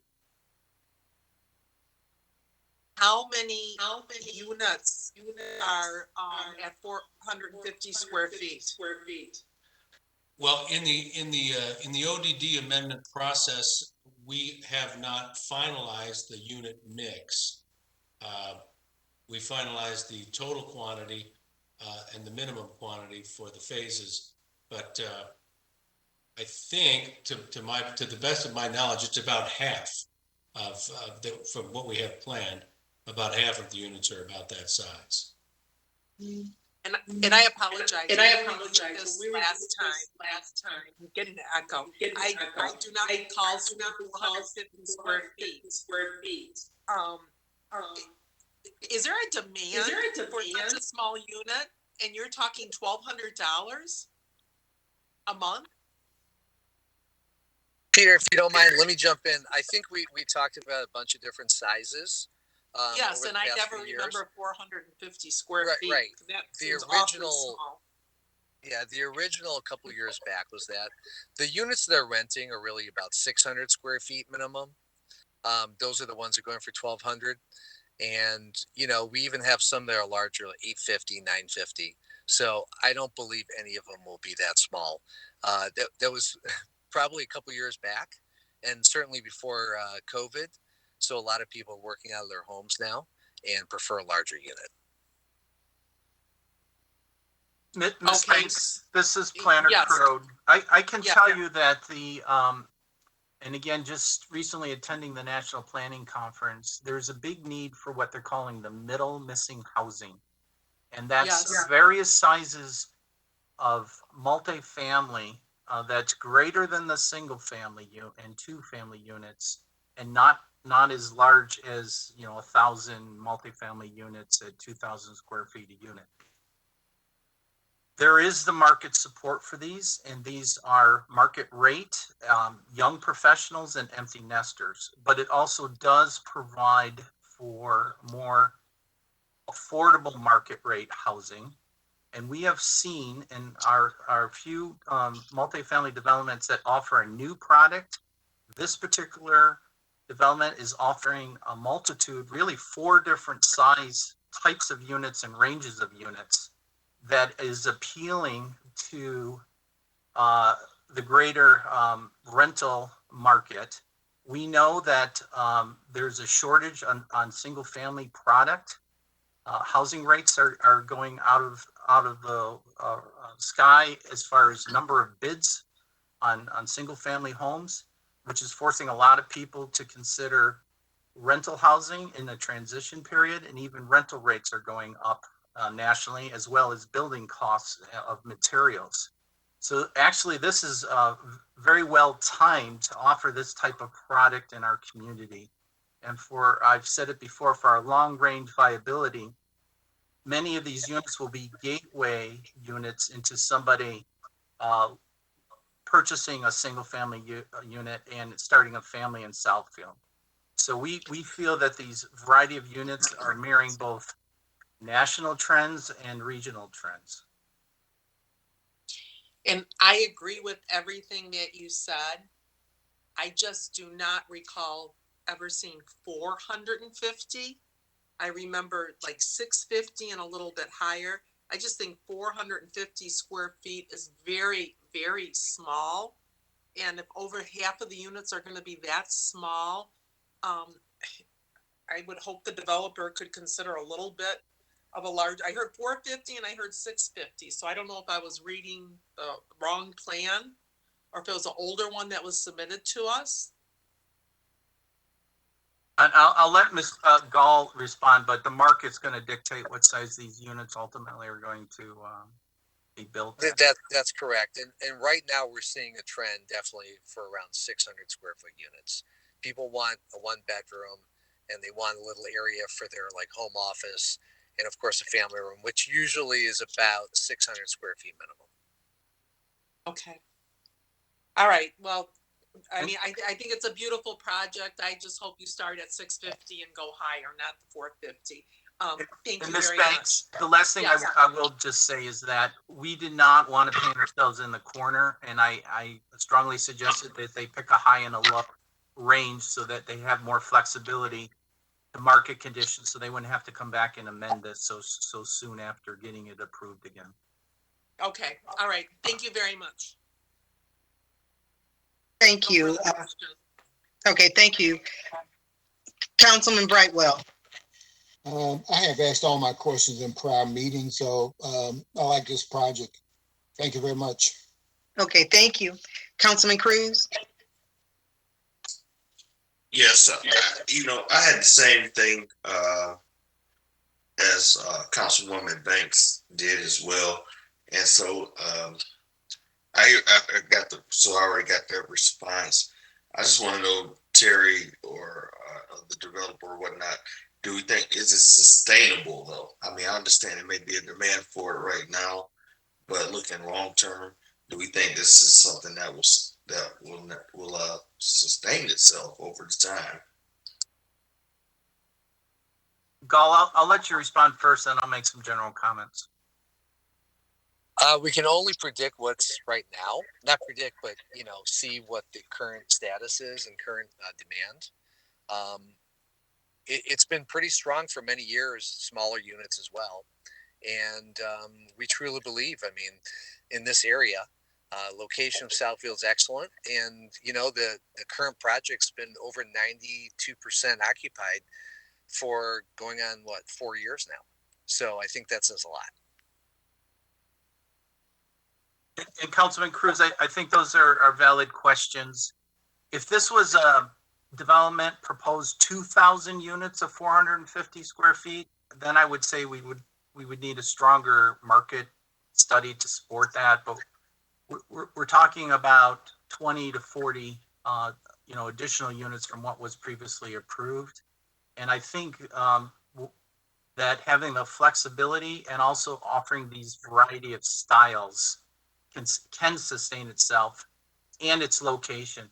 So you don't need as much space when you have public amenities such as the gym, the office space, meeting room, the dog park, the pool, and the walkability of the city center. Those make up for the smaller interior square footages.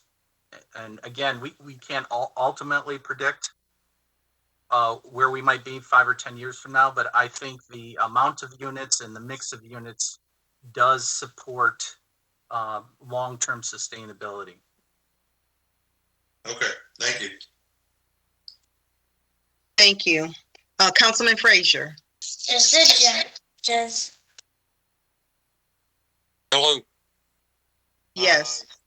When I was looking at the material, I thought, gee, I'm pretty far behind, but I guess I'm not as far behind as I thought I was. These micro units, those apartments, are they just a single room or what?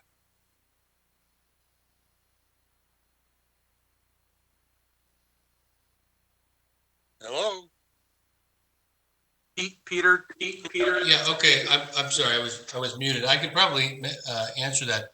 It's not so much a single room, but it is a true loft. So you do have some kind of conceptual separation between sleeping and living.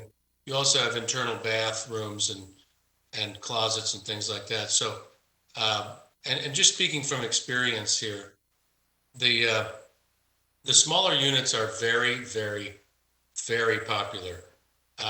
And what we've designed here, and you can look at the site plan that's on the screen, is designed in such a way so each of those modules that you see can be broken into small and large units. So as the market dictates, as each of the buildings is built, we'll adjust to the demand. So if in fact the demand has been for the larger units, the next building will be the larger units. If it's for the smaller units, we'll maintain for the smaller units.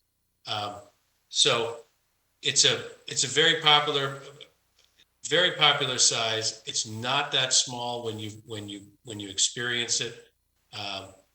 But yeah, technically there's no wall and door into the bedroom.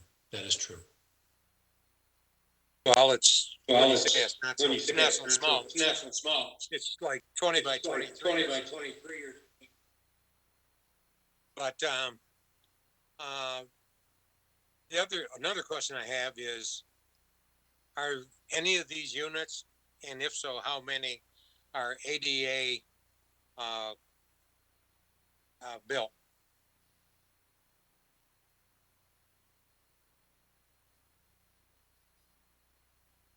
Story building is ADA and or ADA convertible.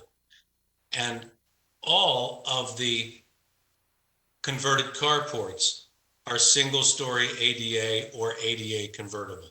So percentage-wise, we meet or exceed the criteria of the ANSI 117 and the Michigan barrier-free. So if they're the converted carports, boy, I feel like I'm standing in a mountain. The converted carports are single story. Where is their bedroom? If it's a loft, if the other ones are in a loft. Those floor plans are in this packet, but their bedrooms are on the. I think they're predominantly 2-bed units, and they're all on the main floor of the unit. And they are the larger ones, or are they the 450 square foot ones? The carport conversions are the larger of the units. Okay. What? Mr. Crode? Mr. Crode? The small one, the 450 square foot that we're being asked to approve, are we prepared to have this size of living quarters throughout the city of Southfield? Well, that's something that we need to consider, that's being discussed as part of the master plan. But since this is a specific overlay development agreement, allows you to vary on a case-by-case basis. So if you approve 450 square feet at this development, that's the only development that they would be allowed at currently, unless you do another ODD somewhere else.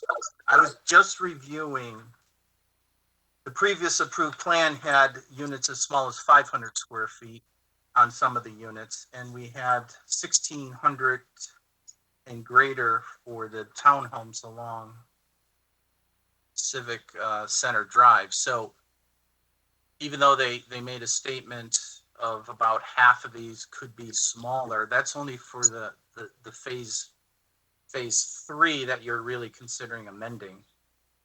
The units on Civic Center are larger, and we are only going down about 50 square feet from what was the previously low range that was approved in the last amendment. Well, the real question I'm asking is, are we making a decision on something that's going to cause us heartache later on when some other developer comes in and said, I have a piece of property and I want to put a mini house on it, and are we prepared to say yes, or it has to be in an ODD, or what? Well, I would say that we're protected because each overlay development district is unique to itself, and it's a negotiation between council and the developer to the underlying zoning. And we do not currently allow those small units in, let's say, single family or other districts.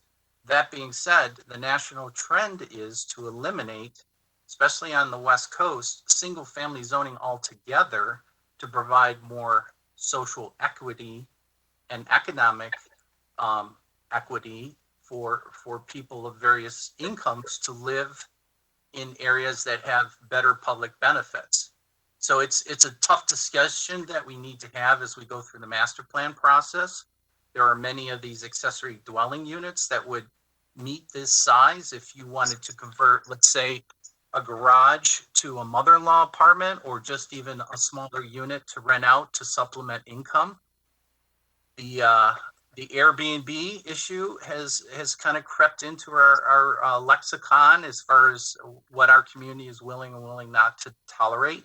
So I think we will definitely be discussing these issues in greater depth at the council level as we adopt the master plan, and then ultimately consider some more flexibility in our zoning districts. So I don't think we're putting ourselves in the corner. I don't think we're hurting ourselves long term.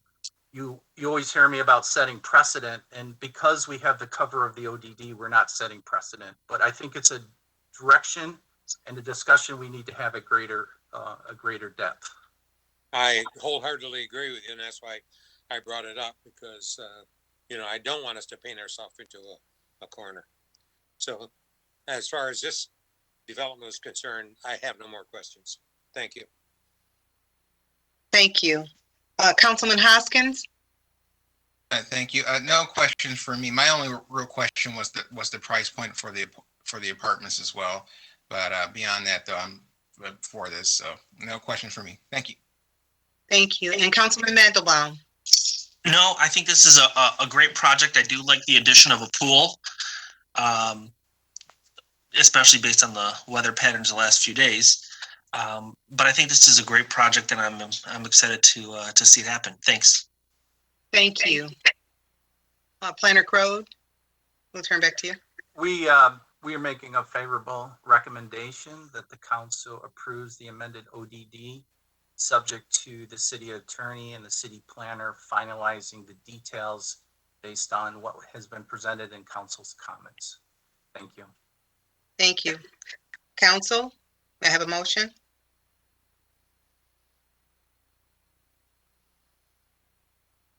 And if I can, this is a two separate motions, one to approve and then a second motion to introduce ordinance number 1739. Okay. Madam Chair. Madam President. Make a motion. Go ahead, Mr. Burwell. Okay. Madam Chair, I make a motion that we approve PZR 0DD21-0001. Support, Frazier. Thank you. It's been moved by Councilman Brightwell, supported by Councilman Frazier, for the approval of the proposed amendment to the existing ODD agreement with Arbor Lofts, PZR ODD 21-0001. Madam Clerk, would you please call the roll? Banks? Yes. Brightwell? Yes. Hoskins? Yes. Mandelbaum? Yes. Frazier? Yes. Taylor? Yes. And Cruz? Yes. Thank you. Council, I'll now entertain a motion for the introduction of ordinance number 1739. Madam President, Councilman Cruz, I move to introduce ordinance number 1739. Support. It's been moved by Councilman Cruz, supported by Councilman Brightwell, for the introduction of ordinance number 1739. Madam Clerk, would you please call the roll? Brightwell? Yes. Hoskins? Yes. Mandelbaum? Yes. Frazier? Yes. Taylor? Yes. Cruz? Yes. Banks? Yes. Yes. Got it. Thank you.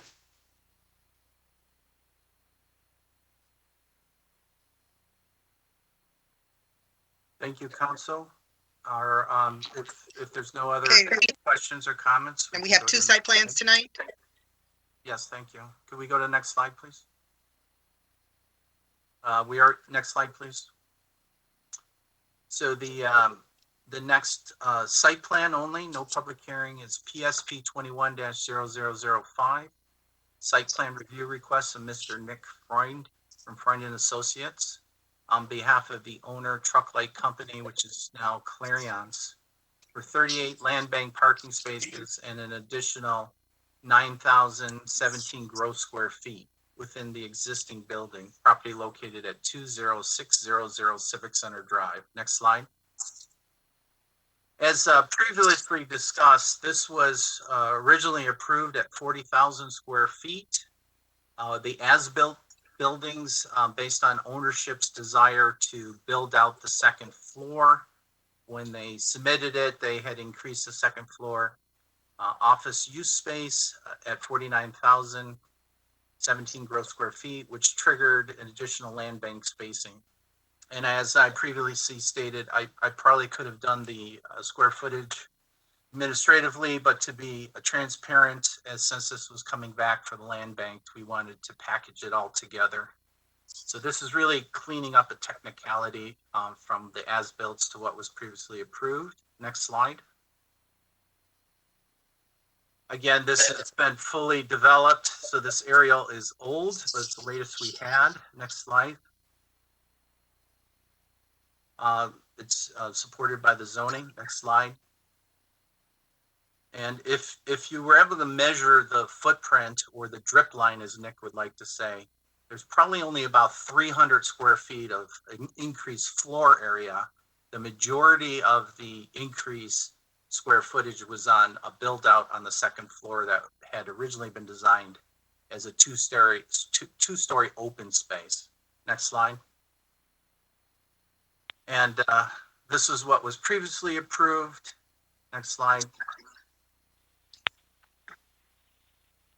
And then you see a small squaring of the building with future building expansion. Next slide.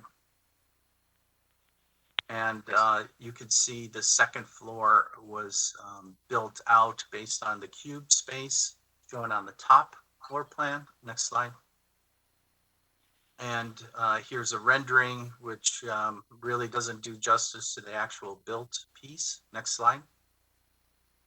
And with that, I believe Nick, or representative, is on the line, and I'll turn it over to him. And then either his team or myself will be happy to answer any questions council may have. Thank you. Gary, thanks a lot. You know, if it was any more complicated, I'd have more to say. All I can really say is thanks for the support. It's been fun building in Southfield and getting to know you good folks. So I really have nothing more to say, Terry, but thank you. Okay, thank you. I will turn this over to council for questions. Council, I'll start with you, Mr. Brightwell. Is this Clarions? What's the name there? Truck Lights has become Clarions? Yeah. Go ahead, sir. I'm sorry. Sure, I can take that one. When I started with the executives, they were called Truck Light.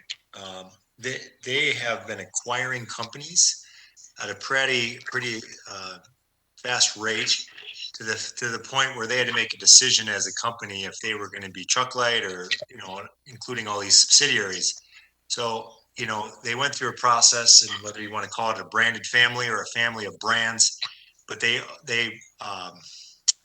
have several lighting companies all under one organization, and that they now call as Clarions Technologies.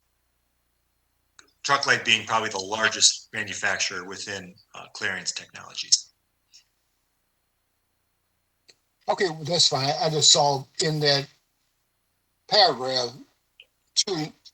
I kind of knew that, but if just someone reading that paragraph, Clarion is the dominant holding company. Is pretty much everything else is a division below Clarions. Pretty much. There you go. That's exactly how I understand it, and that's when you walk in the lobby. And we'd like to have you good folks in sometime. It might make more sense. On the left-hand wall, you'll see all these branded companies. Okay, I'm good. Thank you. Thank you. Mr. Cruz? No questions for me. Thank you, Madam President. Thank you. Mr. Frazier? I'm okay. Thank you. Mr. Hoskins? I'm all set. Thank you. Thank you. Mr. Mandelbaum? No questions. I think it looks great whenever I drive by, so I'm excited. Thank you. Thank you. Councilwoman Banks? It's a beautiful building and corner to our city. I have no questions. Thank you. Thank you.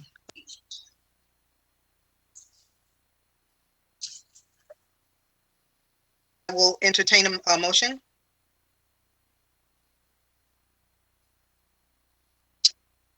To accept the site plan as requested. This is Councilman Mandelbaum.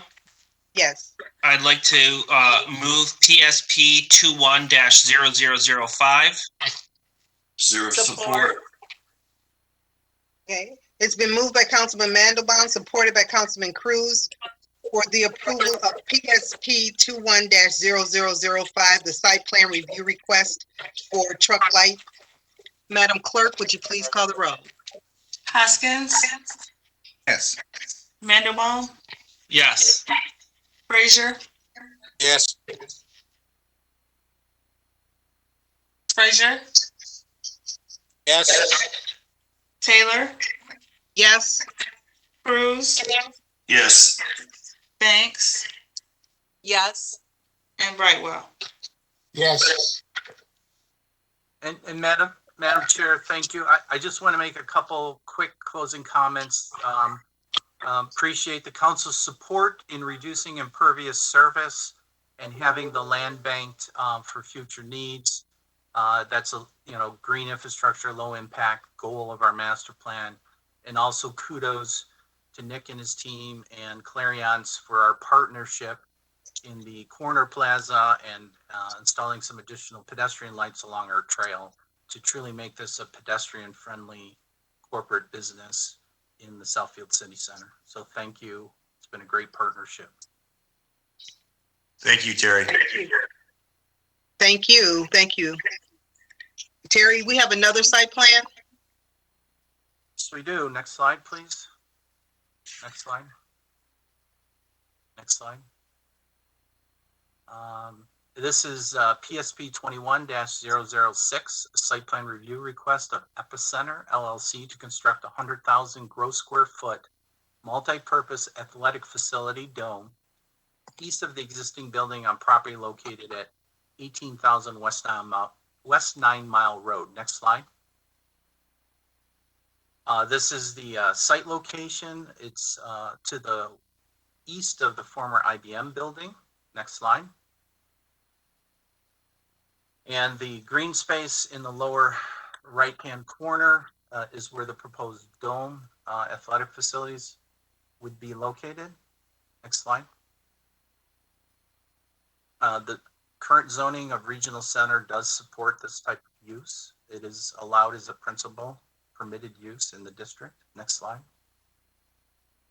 And here is the proposed site plan of the dome, additional landscaping, some parking entrance and drop-off area. Next slide. Next slide. And we had some concerns raised by the Homeowners Association about cut-through traffic. They have a private gated entrance off a private drive. So we wanted to make sure that the council was aware of that. Next slide. And there is existing fencing. You can see that they're about the mid-ground of the area looking south. There's a row of existing trees. The dome itself would be in the far background past the second parking area. I believe we measured about 450 feet. And then they'll have some additional landscape screening on their north side to respond to some of the concerns from the neighborhood. Next slide. And with that, I'll let representatives of the proposed development go through their own slide presentation on their business plan and the building itself. And then I'll make a few closing comments before council deliberates. Thank you.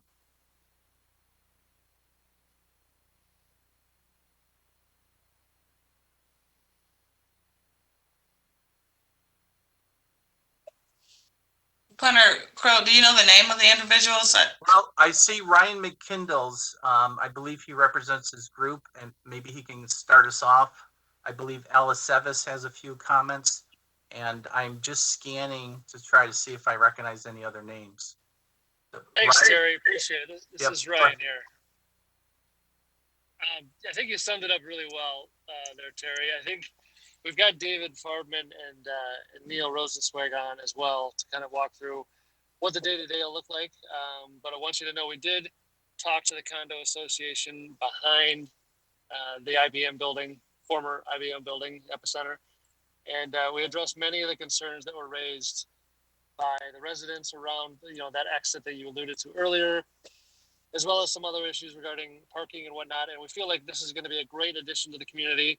Happy to bring it to Southfield. It's going to be a destination that's going to draw a lot of interest from the local high school coaches and even the OCC athletic director and whatnot. And so we see a lot of positives for the community, and we're looking forward to building this out. Happy to take any questions. And Ryan, before we go to the questions, could you have Neil or one of the operators go through we have their slides queued up for them to go through? And for whatever reason, they've been muted. I don't know if we can unmute them, but they're having no ability to talk. Do we know their phone number? They didn't check in as panelists, so we have several people that are attendees. I can unmute several people, but they were given an invitation for a panelist, but they came in as an attendee.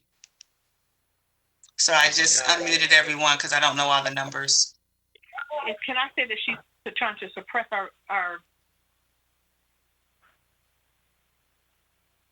Hello, this is Neil Rosenzweig. I don't know if you can hear me. Yes, go ahead, Neil.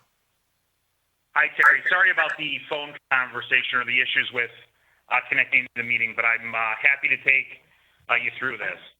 Myself and David Farbman are both on the phone as representing the development and the operations of the 9 Dome.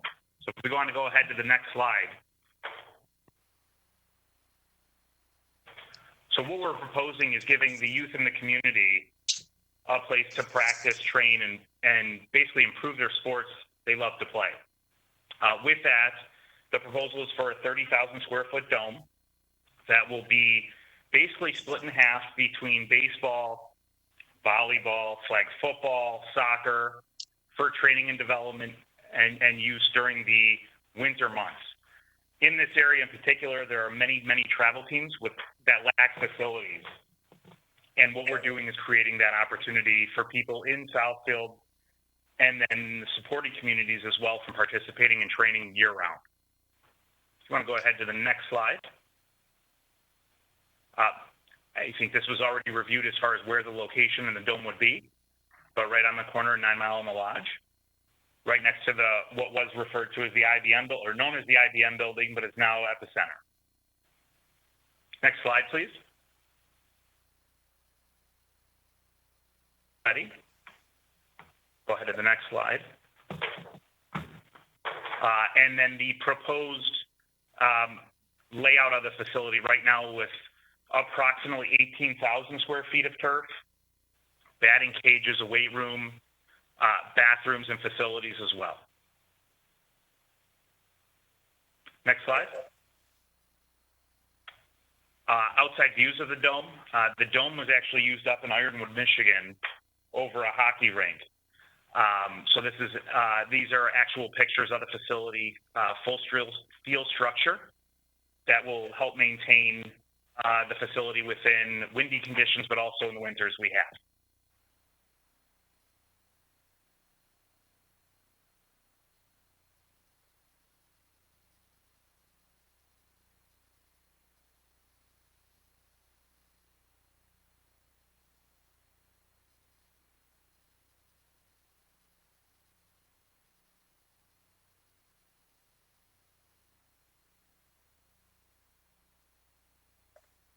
I don't know if we've lost audio.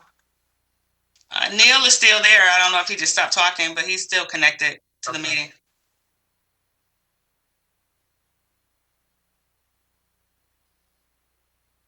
I'll just try to pinch hit right now until he can come back on. The proposed inflatable dome is approximately 50 feet high, as illustrated in this diagram.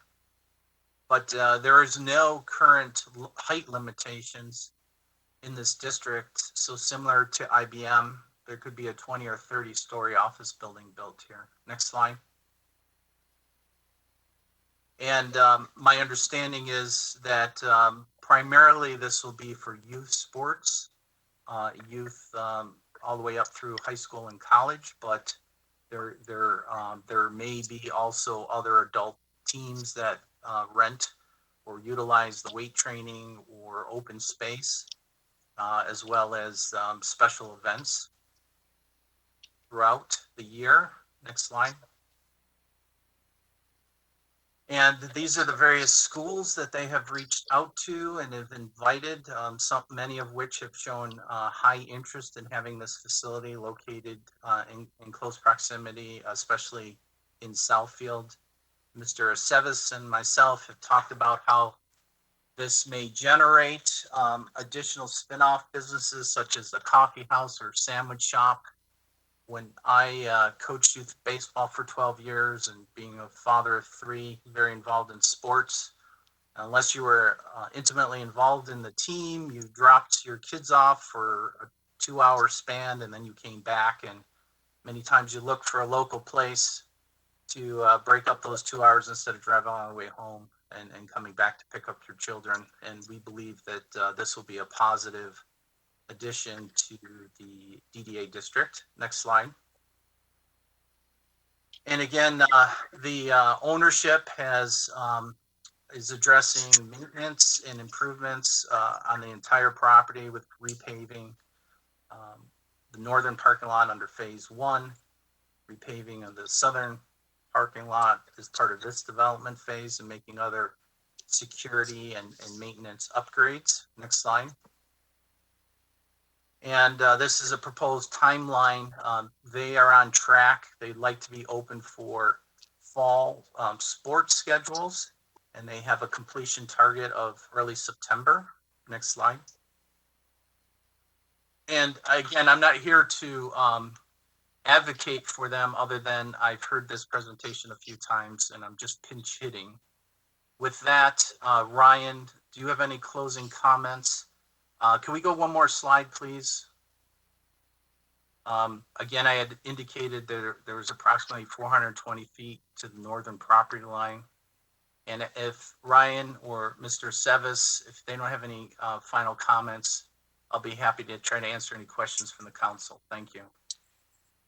No, thanks, Terry. I appreciate you pinch hitting there. For whatever reason, I got muted as well, and I wasn't able to speak there. But yeah, I think you summed it up well. Like you said, we're looking at this as primarily a youth-driven, company, and having a lot of the high school area kids come in and participate in their sports, train in their sports during the off seasons or during their seasons or what have you. But there will be, we plan on putting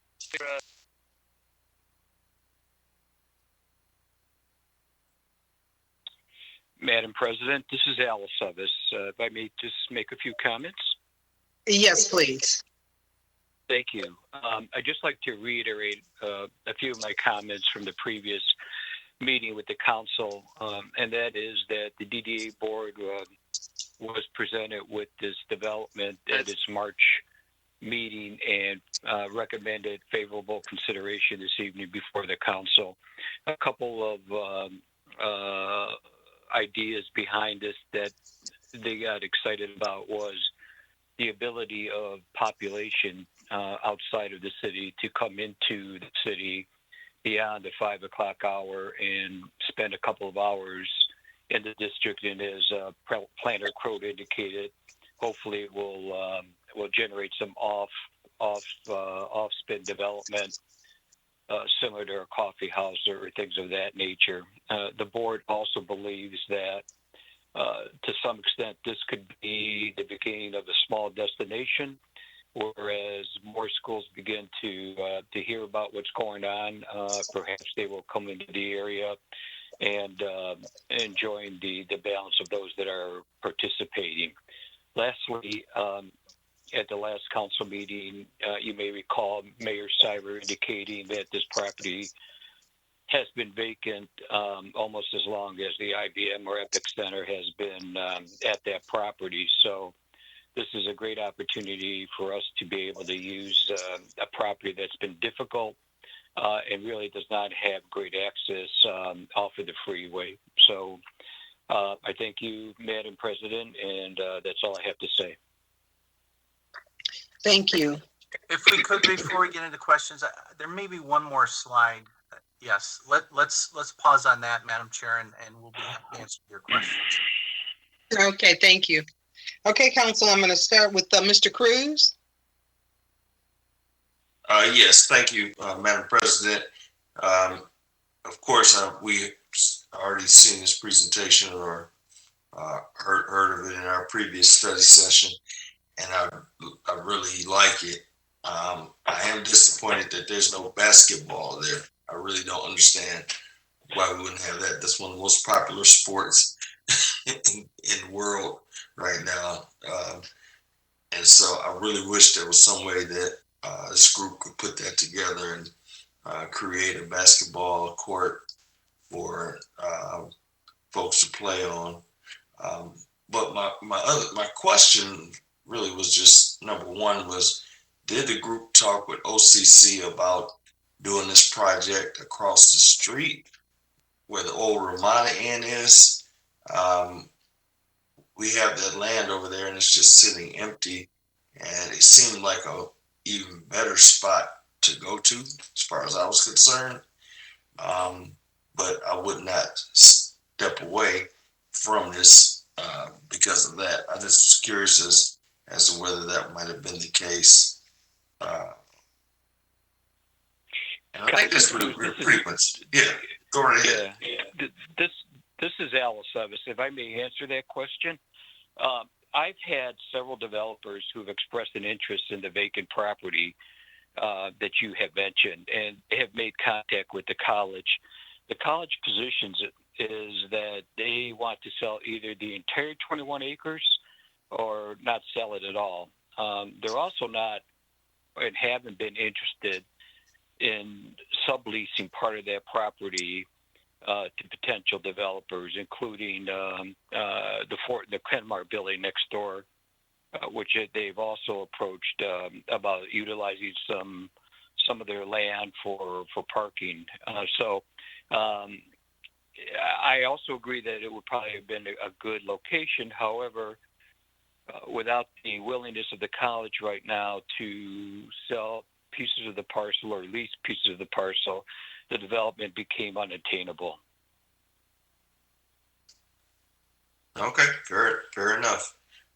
Again, like it was already said, the current spot that we're looking at is been vacant as well, and I'm totally in favor of the project.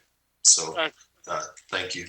Yes, and Councilman Cruz, you should know that we did take steps to talk to the owners of the property you're referencing, and it just as Al mentioned, because it is an ideal location, but for a variety of reasons, it just didn't make sense. Couldn't get something done there.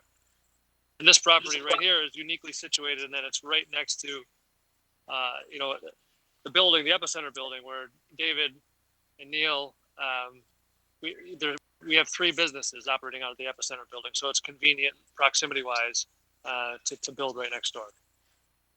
Okay, Ryan, are people going to need memberships to participate or be a part of this, or is it? How are you guys going to charge individuals for their space? Is this by hour or something like that? Yeah, I think there's going to be a variety of different modes that people are going to participate. I think there's going to be teams that pay by the hour, perhaps, and there's going to be people who come in off the street that might be interested in just paying by the hour as well. But I don't think that's been 100% resolved yet. Okay. All right. Thanks, Ryan. Good to hear from you. Yeah, Thank you, Madam President. I'm all set. Thank you. I'm support. Thank you. Councilman Frazier?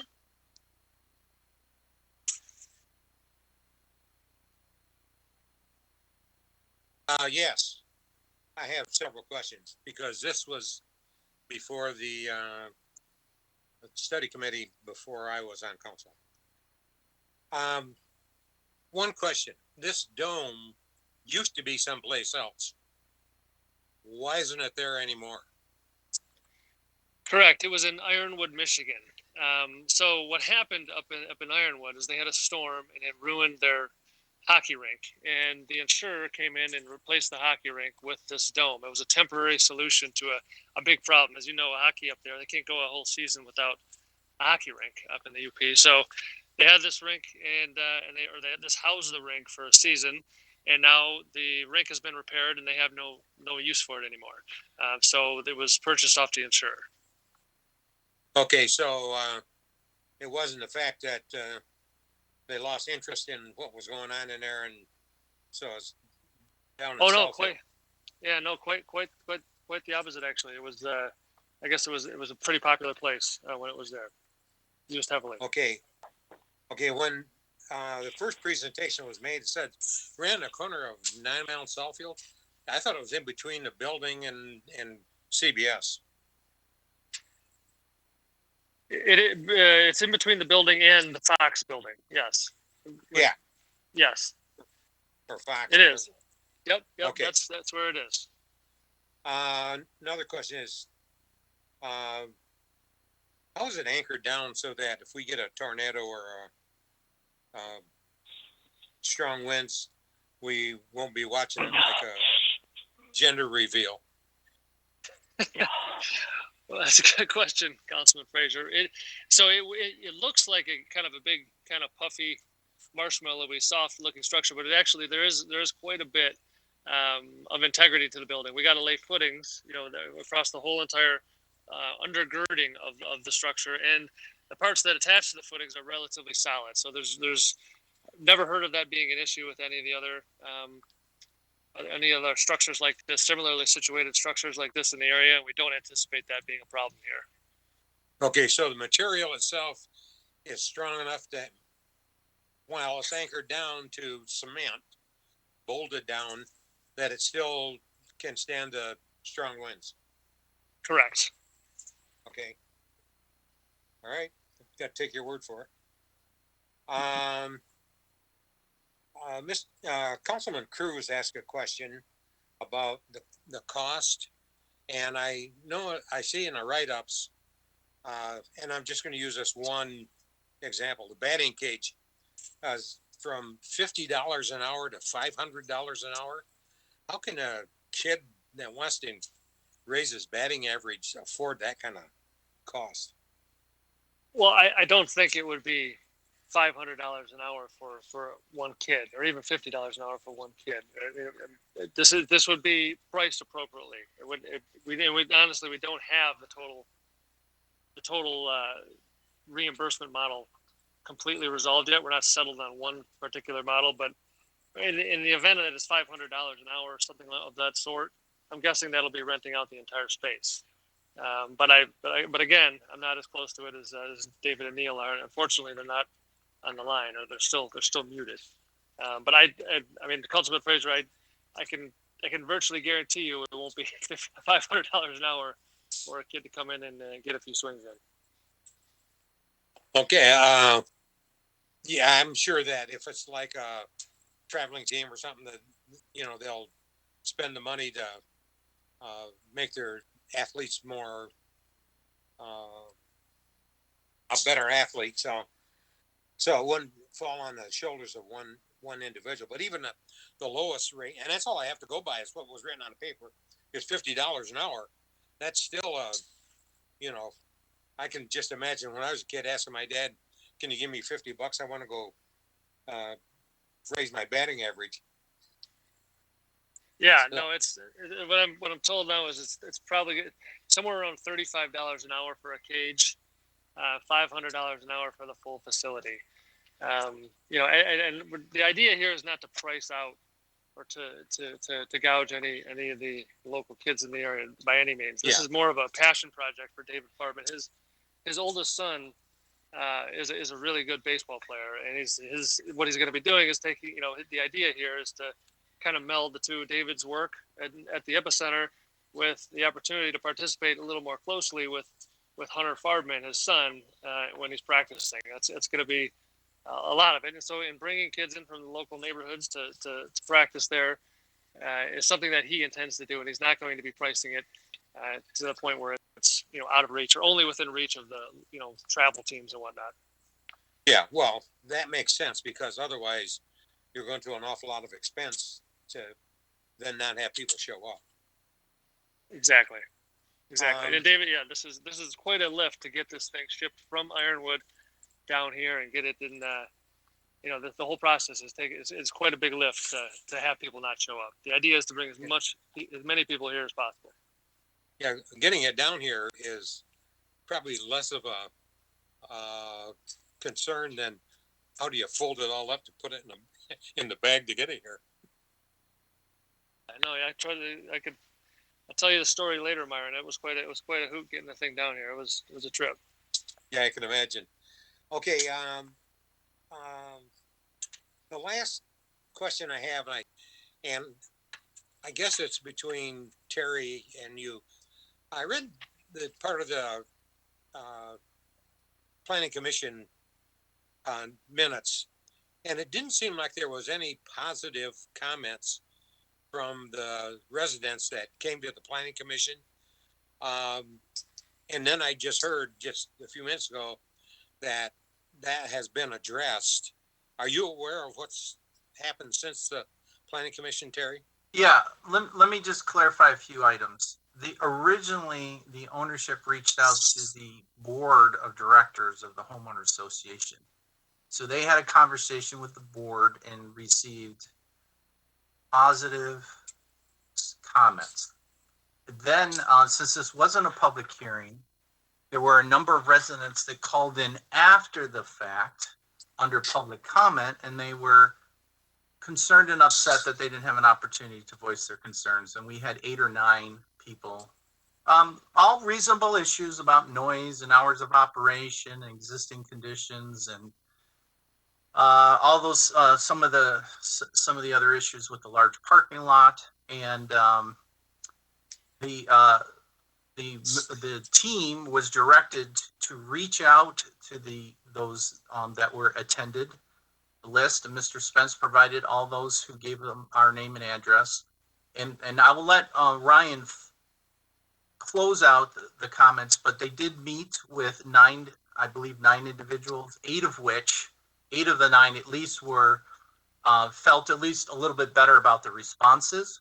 And if you look real quick, there was concerns about cut through traffic and so forth. If you look to the right where Gateway Circle Drive is, they have closed off the existing ingress and egress to that drive so that they are preventing anybody from turning out or turning up left out of the parking lot and possibly into their gated community.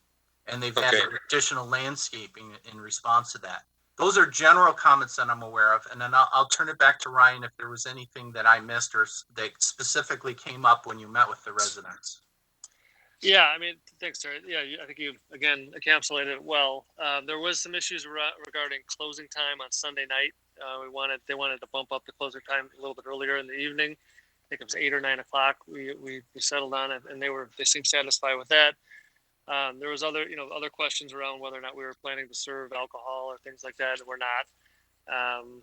And some other questions around parking, and a lot about the ingress and egress, which I think you've covered well. Sheila, I'm looking at the number that David and Neil are calling from is 327-3286. So if perhaps you could unmute that specific number, they'd be able to. Neil is unmuted.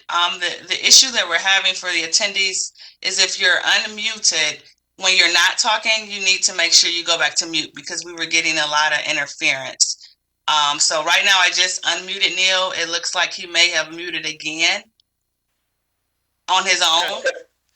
So if you're a panelist, you control your own volume, but we were getting a lot of feedback, so that's why. Can I have that number again for the other individual?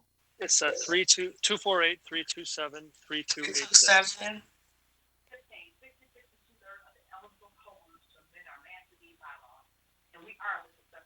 So there again, I have to just mute some people when I'm hearing feedback. 327. Give me 1 second. City council to hold off on processing our special land use application. So yeah, I have to mute people. You can see my point exactly. I'm not seeing a 327 phone number on here, sir. Did he say that they were on the call? 248 327 3286. Yeah, if you can't find it, that's fine. We can keep going, Terry. I think Yeah, no one with the 327 is. I just found it. They just came up.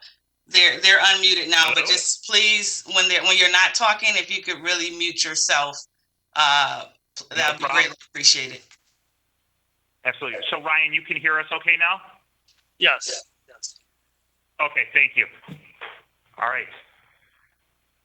So, Hi, this is David Barbin. You hear us? Yes, we can hear you. Yes, we can hear you. Okay. David. Yes, sorry. So I apologize. We've had audio difficulties today, but I think big picture, one of the things that's very exciting to us, and we all office here every day in the the epicenter every day, is just 9 Mile continuing its progress. I don't find it as a developer, at the heart, I don't find it okay that it starts at Hazel Park, it works its way through Ferndale, it makes its way through Oak Park, and at Greenfield it stops. And we really see this as something viable that can attract surrounding communities in a way that we want, with traffic on 9 Mile, so it's not a forgotten about spot.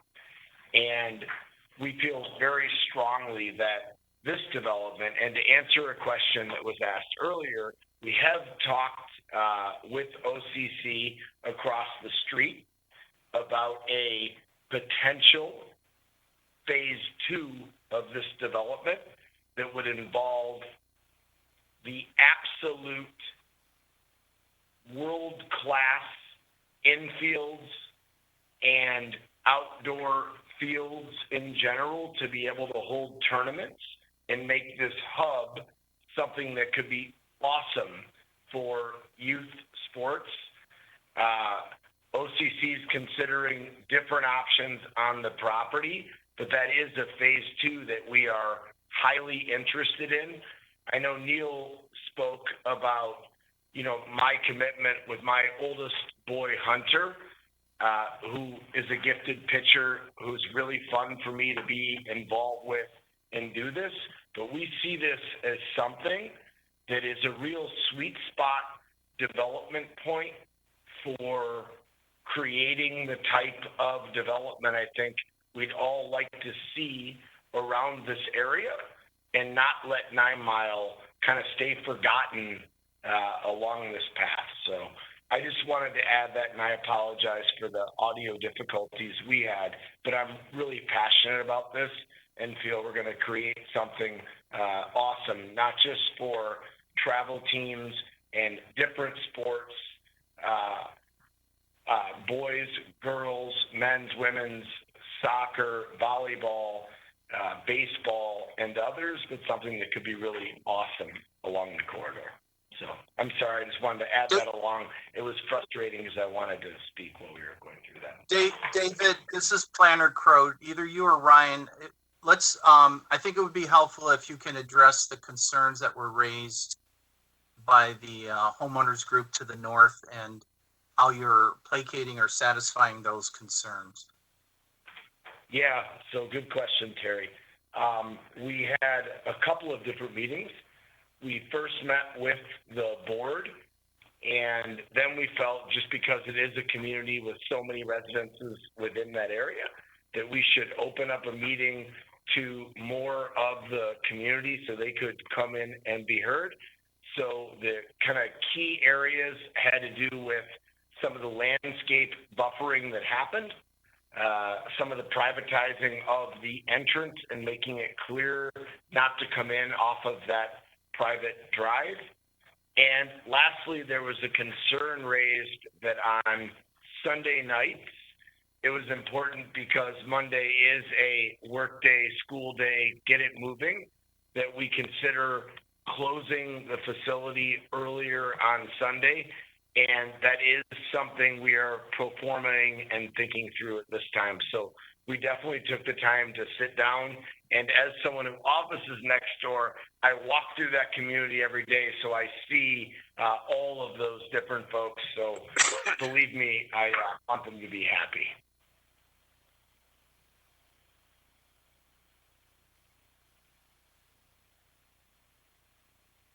Okay, is that all your comments? We can go back to council, or? I just have one more question when you come back. And the question is, what kind of security are you going to have so that when people are, especially when they're leaving, they're not standing out in a parking lot making a lot of racket or tearing out of there with squealing their tires and causing problems? Yeah, great question. As you know, we've had some challenges in the parking lot around here. One of the things we think is a major plus about this development is adding several cameras, as well as using our roaming guard that is in the area as well. But we are adding several cameras with different angles. Obviously, one of the challenges that it's not just a Southfield issue, unfortunately, it's not just a 9 Mile issue, that we're facing with several different real estate properties are kind of crimes that are happening in some of these larger parking lots that are left vacant. And one of the things we think is a major plus with the 9 Dome is adding that element of several camera angles to help bring an occupancy there, as well as good drive-by and ingress-egress traffic that's there at the hours when we've been dealing with some of these problems. Okay.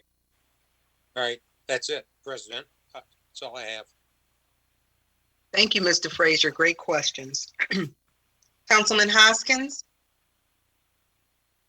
I have no questions on this. I'm very excited about this project getting going.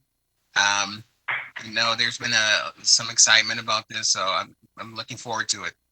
Thank you. Thank you. Councilman Mandelbaum? All of my questions have been addressed.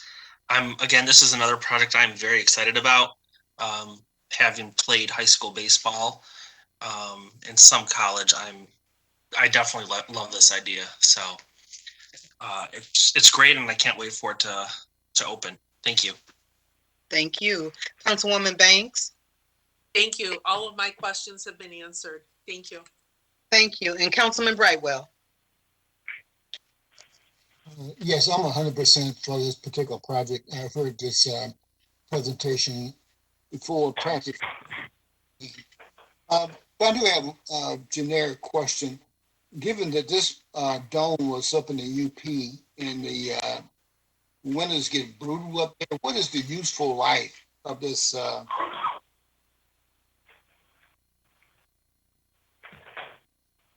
Did I come through? I'm sorry. 35 to 40 years is the useful life. However, this specific structure, because it was in ironwood and the use was actually put into place because of the fact there was a snow collapse on the actual hockey stadium that had the put back policy in place. They built it with a steel structure inside of the dome so it can handle huge snow loads. But the answer to the question is 35 to 40 years is the claimed useful life. Okay, good enough. Thank you. Thank you. Mr. Crowe, do you want to give us your, Yeah, I just, two things. I want to clarify the hours of operation because it sounds like they responded to some of the concerns of the neighbors. So I'm going to reiterate them as I understand them, and I'll ask that Ryan or his team to correct. But the proposed hours of operation are 7 a.m. to 10 p.m. Monday through Friday, and then 10 a.m. to 10 p.m. on Saturday, and 10 a.m. to 9 p.m. on Sunday. Is that correct? Terry, this is Neil. Yes, that is correct. Okay, and I just want to make sure that was clarified for the record. The other thing is just to mention that there will be no new parking areas installed. This is what we were overbuilt on many years ago. We had an overabundance of parking spaces, and they're able to utilize two facilities with the existing parking. So again, that's a goal to reducing impervious surface. Other than that, we do have a recommended resolution in your packet. And with just with the noted change of reducing the hours on Sunday to no later than 9 p.m., we are recommending favorable approval of the site plan PSP 21-0006. thank you. Council? Councilwoman Banks. Yes. I move that we approve PSP 21-006 site plan review request of Epicenter LLC. Support, Councilman Cruz. Thank you. It's been moved by Councilwoman Banks, supported by Councilman Cruz to approve PSP 1-0006, the site plan review request of Epicenter LLC. Madam Clerk, would you please call the roll? Mandelbaum, Yes. Frazier,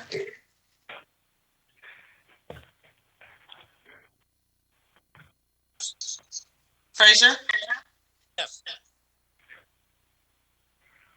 You hear me? yes. He said yes. Okay, Taylor, thank you. Welcome. Taylor, Yes. Yes. Cruz, Yes. Banks, Yes. Brightwell, Yes. and Hoskins. Yes. Thank you, Council. Okay, thank you. Our next items are, next slide, please. Next slide, please.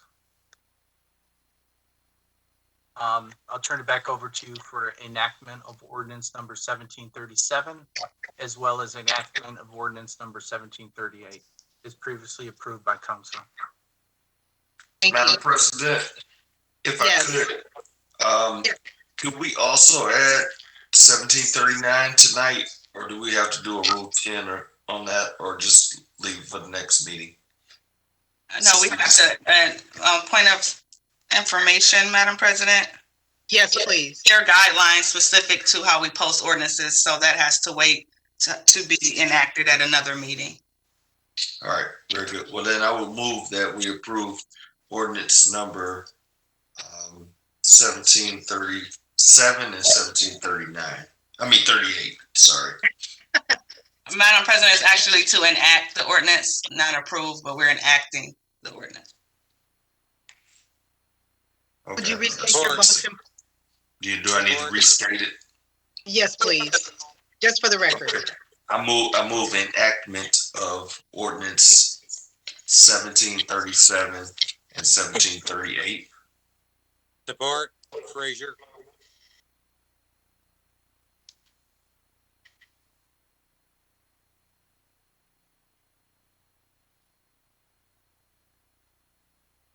Councilman Cruz, 1737 LLC, and enact ordinance 1738, which is PZTA 21-002, the council initiated zoning ordinance text amendment. Madam Clerk, would you please call the roll? Frazier? Yes. Taylor? Yes. Cruz? Yes. Brightwell, Yes. Banks, Yes. Hoskins, Yes. and Mandelbaum. Yes.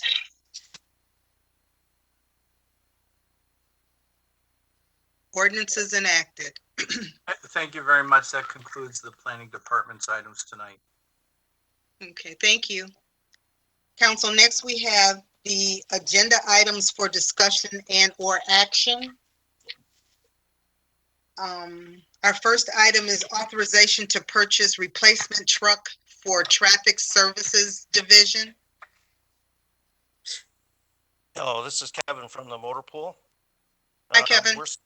Hi, we're seeking to replace a 22-year-old utility truck for the traffic engineering department. The cabin chassis comes at a cost of $77,557. Purchased from Wolverine Freightliner.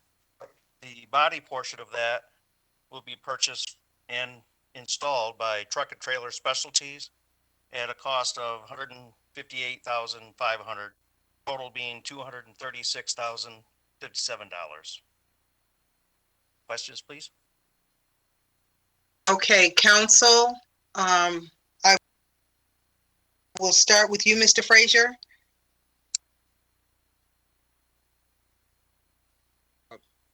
Our city administrator. In the write-up for this, the truck is either from 5 to 8 years beyond its lifestyle or life. And therefore it has been fully depreciated at least 5 years ago. Do we continue to put money in a revolving equipment account after a piece of equipment has been fully depreciated? Mr. Councilman Frazier, I would have to defer that specific detail to our finance director, Austin Michaels. Although, yes, we continue to fund the equipment revolving fund. I can't speak specifically to the question regarding depreciation. I'm not sure if Mr. Michaels is on this evening. Okay, well, it's if not, not to answer it. It's okay not to answer it tonight. I can live without it. That's it. That's the only question I have. Okay, thank you. Mr. Hoskins? No questions for me on this. Thank you. Mr. Mandelbaum? No questions for me. Thank you. Thank you. Ms. Banks? No questions. Thank you. Thank you. Mr. Brightwell? Yeah, I have a question. This is a very expensive truck. What does it do? What do you do with this truck? It maintains all the signage throughout the city, pulling signs, installing signs, etc. That costs $236,000. Yes, sir.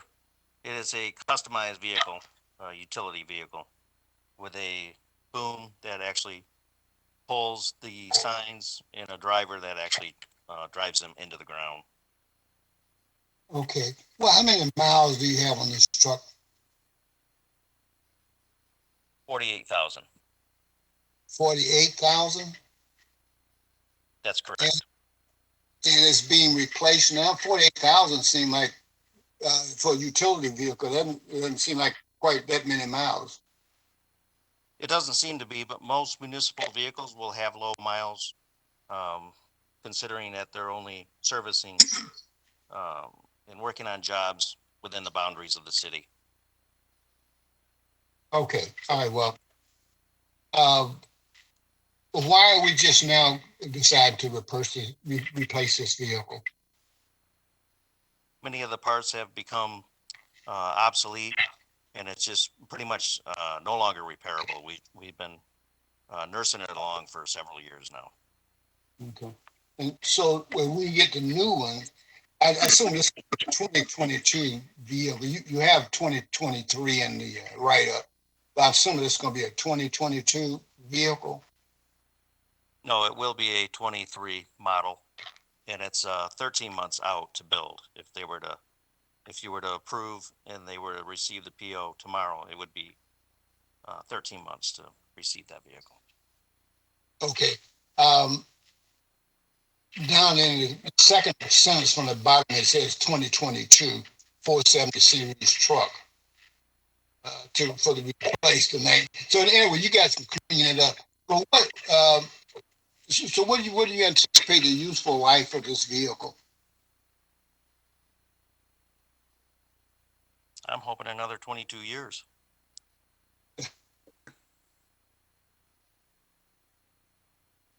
Okay, all right. That's it, Madam Chair. Okay, thank you. And Mr. Cruz? No questions. Okay, thank you. Council? I want to proceed? Yes. I'd like to move agenda item A, the authorization to purchase a replacement truck for the Traffic Services Division. Okay. Support, Frazier. Thank you. It's been moved by Councilman Mandelbaum, supported by Councilman Frazier, for the approval to authorize the purchase replacement truck for the Traffic Services Division. Madam Clerk, would you please call the roll?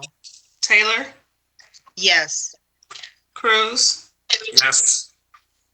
Banks, Yes. Brightwell, Yes. Hoskins, Yes. Mandelbaum, Yes. Frazier. Yes. Okay, our next item is the radio system upgrade radio purchase for future P25 system.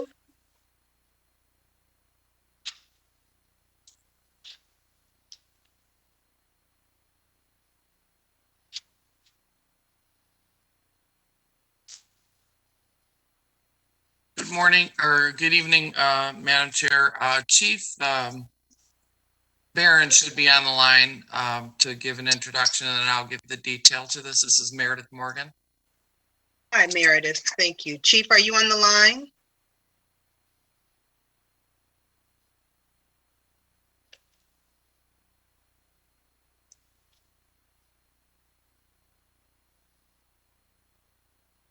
Meredith, did you know if the We're chief not hearing the is on chief. the air? Are you prepared to?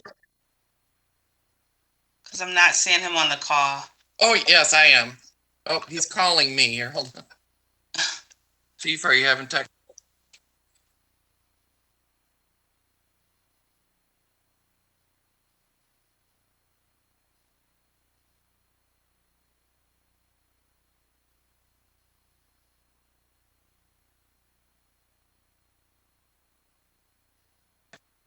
All right, he's having some technical difficulty. He said for some reason you can't hear him even though he knows he's not muted. So he's going to call back in. He asked me just to go ahead. Excuse my voice tonight. I'm a little under the weather. The council back on November 9th approved purchase of replacement equipment for our current radio system. And during the process of preparing and installing that equipment with the vendor and the technology services department, they determined that it would be best to put the system on its own local area network on the city fiber network, so that if the city's network is down for maintenance or there's some type of outage, the radio system would not go out. And in order to do that, we have to make an additional purchase of some switches, which are from Sentinel. And there are 2 core switches and 7 distribution switches. The initial write-up said 6, but that was incorrect, and I'm not sure that you got the corrected copy. So this would be the last piece that we need to make these upgrades to move from AT&T phone line circuits to the city's fiber network. And at that point, we can discontinue the use of those AT&T circuits, which are costing about $20,000 a year in operational expenses. And I'll answer any questions you have. Okay, thank you. Council, we'll start with you, and I'll. Could we please mute our lines if we're not speaking right now? We're getting some feedback. Please, anyone that's not speaking, would you please mute your line? Thank you. We'll start with you, Councilman Hoskins. No questions for me on this. Thank you. Councilman Mandelbaum. No questions for me. Thank you. Thanks. Councilwoman Banks. Thank you. Meredith, was our IS department involved in this decision? Yes, ma'am. They were actually the ones that, as we moved further in the project, brought it to my attention and recommended that we do this. Okay, thank you. I have no further questions. Okay. Thank you. Councilman Brightwell. No questions. Thank you. Councilman Cruz. No questions from me, Madam President. Thank you. And Councilman Frazier. Nothing for me. Madam President, I think the chief may have called in from a different phone number, so I'm going to try to unmute this phone number that he may have called in from. Yes. So I did unmute an individual after everyone. Thank you, City Clerk. I appreciate that. And thank you, Meredith, for moving forward with the presentation. Only thing I would have added had I been on the line is the fact that I have been part of an organization where there was not a proper backup to the communication system, and it did hamper police, fire, EMS calls for service for a period of a couple of days before it was properly restored. So this is a good system to upgrade to include proper backup in the event of a outage or maintenance. Thank you. Thank you, Chief. Council? Did we want to? Madam Chair? Oh. Yes. Go for it, Councilwoman Banks. Okay, thank you. I recommend that council approve the purchase of the network switches for the replacement equipment for the current radio system from Untitled Technologies Incorporated. Support. Moved by Councilwoman Banks, supported by Councilman Cruz, for the council to approve the radio systems upgrade and purchase for future P25 system. Madam Clerk, would you please call the roll? Madam President, I did not second that motion. I'm sorry. I don't know who that was, but it was not me. It could have been me or Mr. Brightwell. Was it Mandelbaum or was? I think Mandelbaum and Brightwell said it at the same time. Okay, I apologize. It was moved by Councilwoman Banks, supported by Councilman Mandelbaum, for the approval of the purchase of the radio system upgrade for the future P25 system. Madam Clerk, would you please call the roll? Banks. Yes. Brightwell. Yes. Hoskins. Yes. Mandelbaum.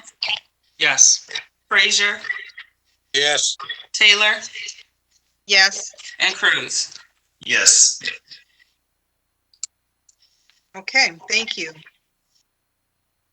Next, we have the approval for additional vehicle use for the fire department. Yes. Good evening, Madam President, Council, and Mr. Mayor. It's Fire Chief Johnny Murphy. Good evening. Good evening. I'm seeking authorization for additional use of fire department vehicles. Within the incident command structure, there are several specialized positions that help manage incidences, resources, and operations. Currently, the fire department assigns individuals within the ranks of a staff captain to these divisions: EMS operations and safety officers. Currently, our 40-hour captains would be assigned to this. They're currently assigned to 40 hours a week, Monday through Friday, but they are requested to respond back for these type of emergencies. Over the past few years, approximately 100 of these incidents have occurred outside of the normal work hours.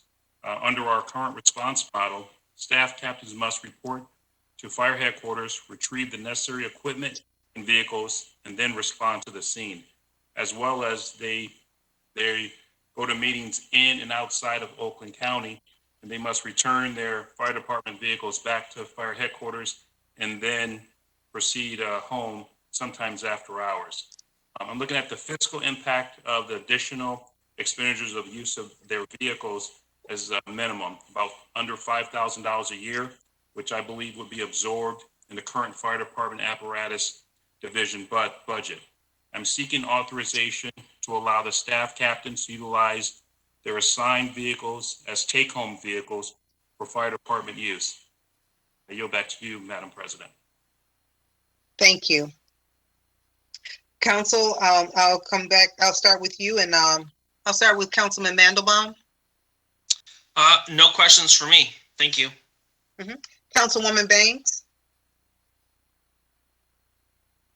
Thank you. I have no questions on this request. Thank you. Thank you. Councilman Brightwell.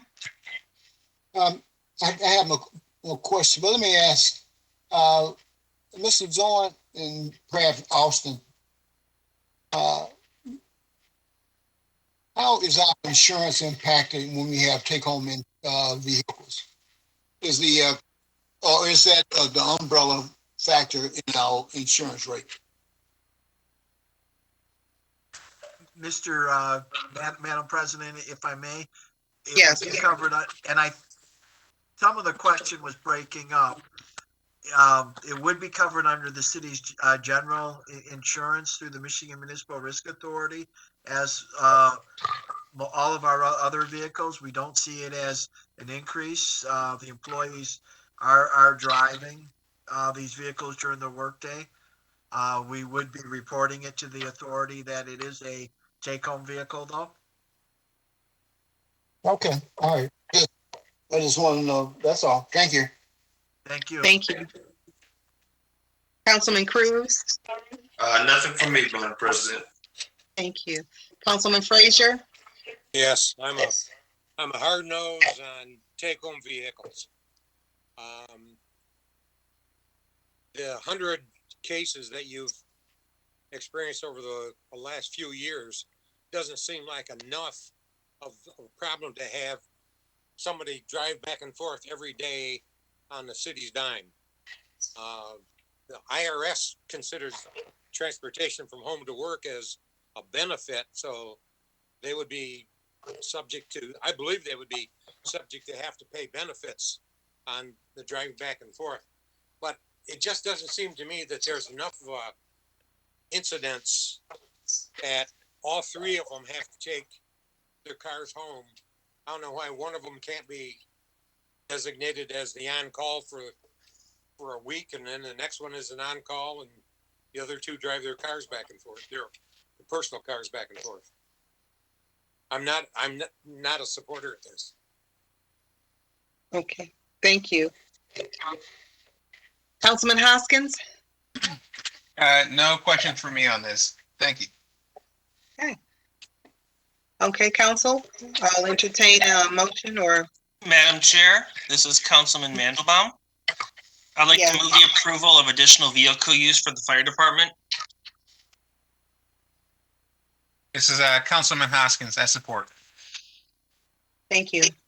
It's been moved by Councilman Mandelbaum, supported by Councilman Hoskins for the approval for the additional vehicle use for the fire department. Madam Clerk, would you please call the roll? Brightwell. Yes. Hoskins. Yes. Mandelbaum.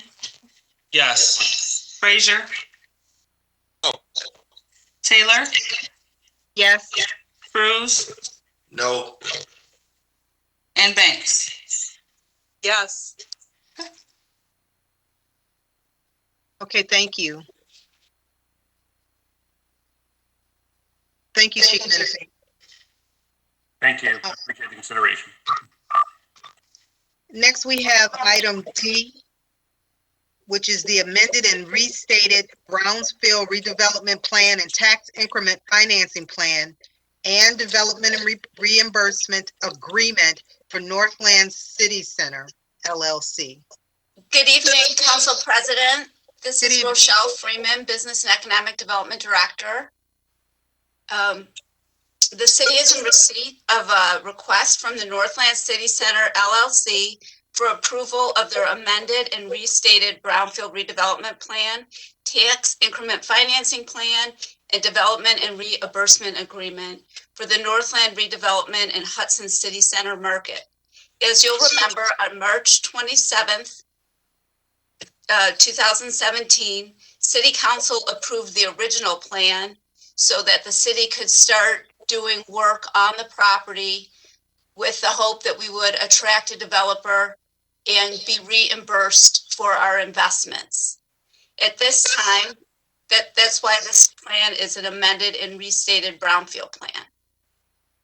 The Brownfield Redevelopment Authority heard the request on May 10th and approved the brownfield plan.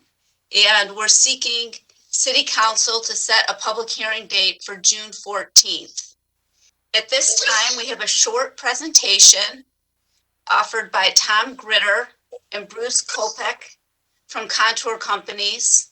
And then Neil Silver is going to chime in towards the end he's our city brownfield attorney, to share some fine points about the reimbursement agreement and the expenditure of the funds and our relationship with the DDA. So Tom and Bruce, are you unmuted? Yes, this is Bruce, I am. Yep, Tom's unmuted as well. Okay, a short presentation. Good evening, Council. This is Bruce Kopitek. I am the Chief Architect for Contour Companies, who is the developer.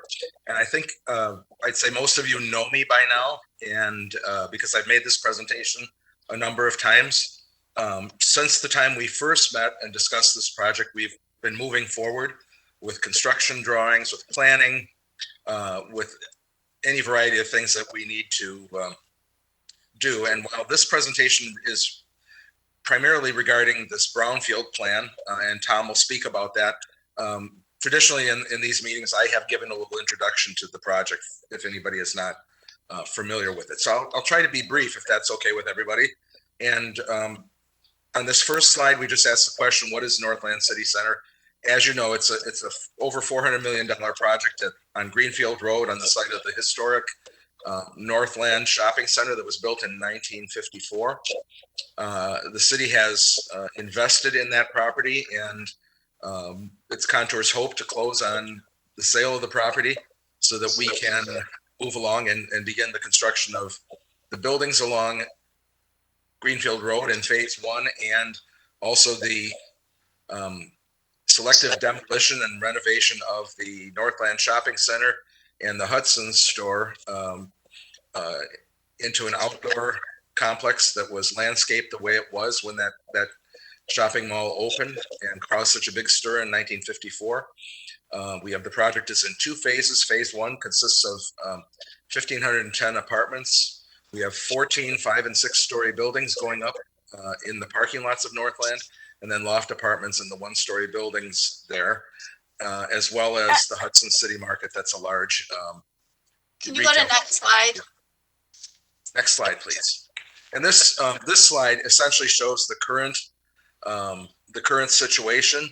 Greenfield Road is at the bottom of the slide. Northwestern Highway, it goes from left and to the right and the top of the slide.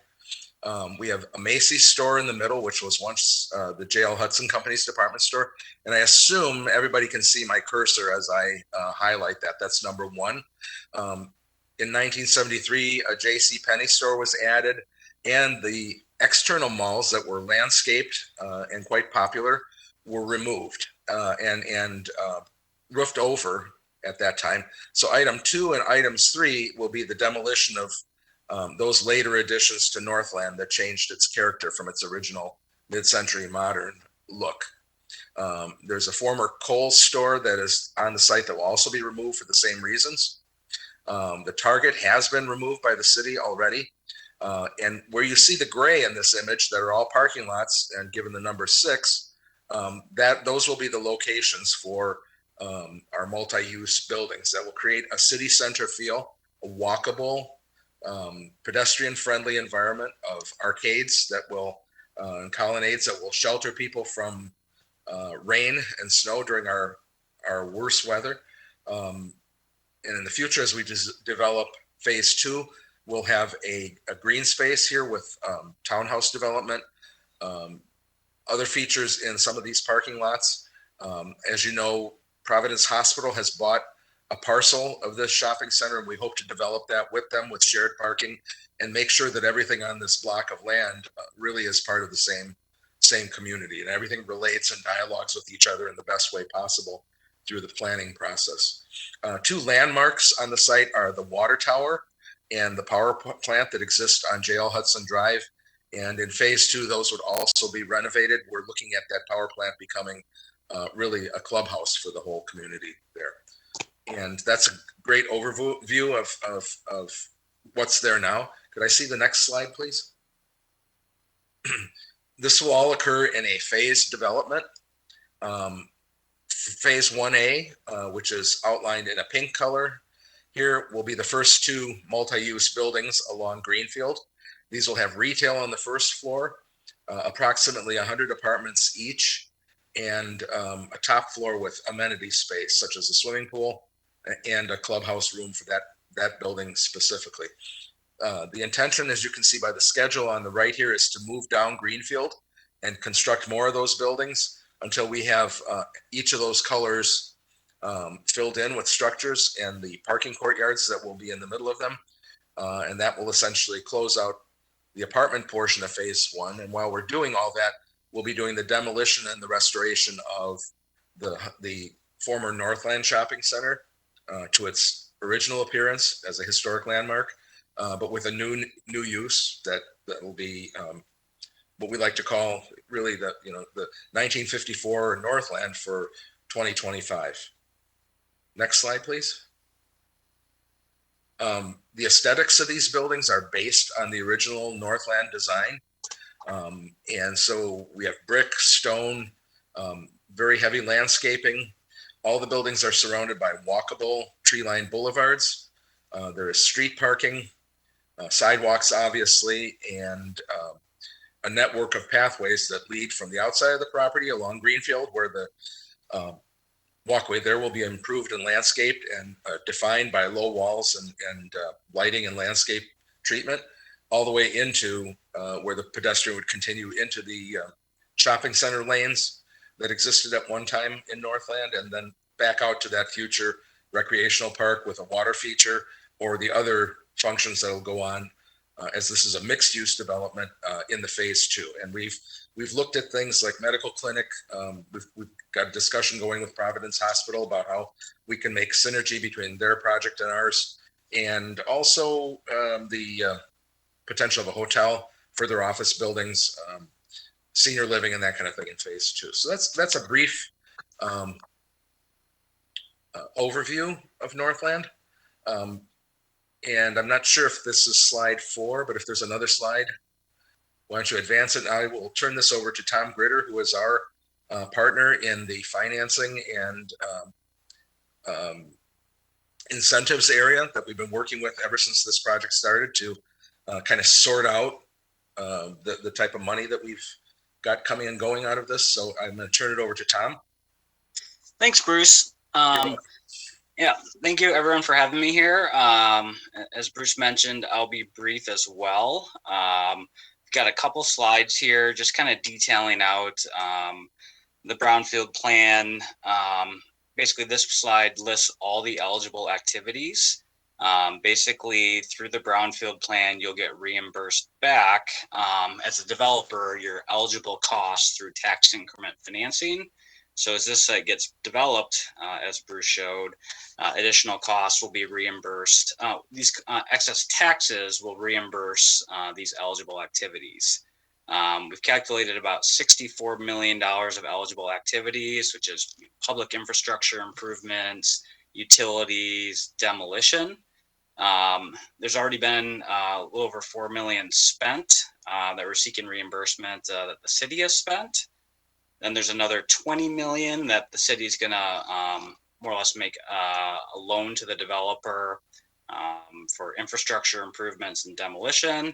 And then there's another $37 million that the developer is spending. All of these costs will be eligible for reimbursement through the brownfield plan. Go to the next slide. For a detailed breakout of what the city is spending the money on, you can look at the $20 million breakout here, about 3.8 on demolition, 6.8 on sanitary, and 9.5 on road, sidewalks, etc. Tom? Yep. This would be a good time for Neil to come in and give an overview of how we'll be tracking these dollars. Sure. Hi, everybody. It's Neil Silver. Pleasure to talk to you all again. We have a pretty good idea with a final form, we hope, of the development agreement to be able to have signed. Essentially, the components of the development agreement, other than being a standard brownfield reimbursement agreement with respect to the money that is actually being spent by the developer, the city will advance the 20 million, almost $21 million, basically on a construction draw basis. They're being required, actually, it's not the city. I want to clarify that. The city will lend the money to the Brownfield Redevelopment Authority, who will then make the direct advances. And when reimbursements come back in, they will then reimburse the city. But in essence, it'll be done on a construction draw basis. And each dollar that is going to be requested from us, other than like demolition and some of the sewer work that needs to be done all at one time, the costs are going to have to be specifically allocated to the phase that they're working on at that time. The thought is we don't want to let them get way too far ahead of us in case that they stop partially through, that they haven't used all of the city's direct lending. As the dollars are coming back in, at the time there are eligible tax increments, they will then be divvied up pro rata at that time based upon what each party has into the project in eligible activity costs. So that number of dollars that go to the city versus the numbers of dollars that go to the developer for his direct costs will be a changing number over time, depending upon who has more money in at that given time.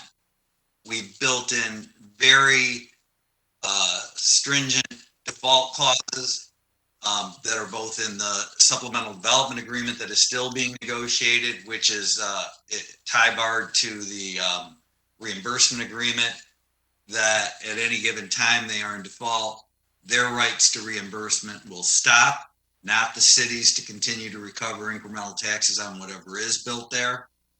And included in that reimbursement is approximately $4.1 million that the city has already expended at the site as for eligible activity costs. And I can tell you the sources of the money are, there's about $6 million for sewers and water that we have a bond issue sitting around that to be spent. $3.8 million of that is the insurance proceeds received from the fire at Northland. And then $9.5 million that is the net purchase price that they're paying for the property. The other point I would like to make is, as everybody's probably aware, the property sits in a DDA, and the DDA has approved an interlocal agreement in which they're going to capture 15% of the incremental taxes, leaving 85% for repayment of the eligible activity costs.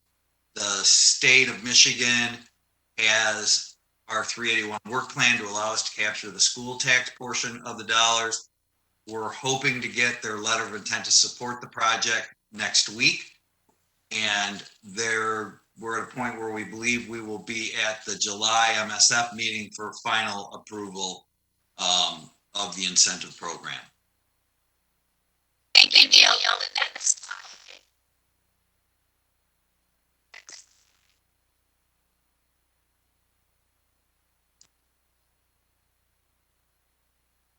Hello?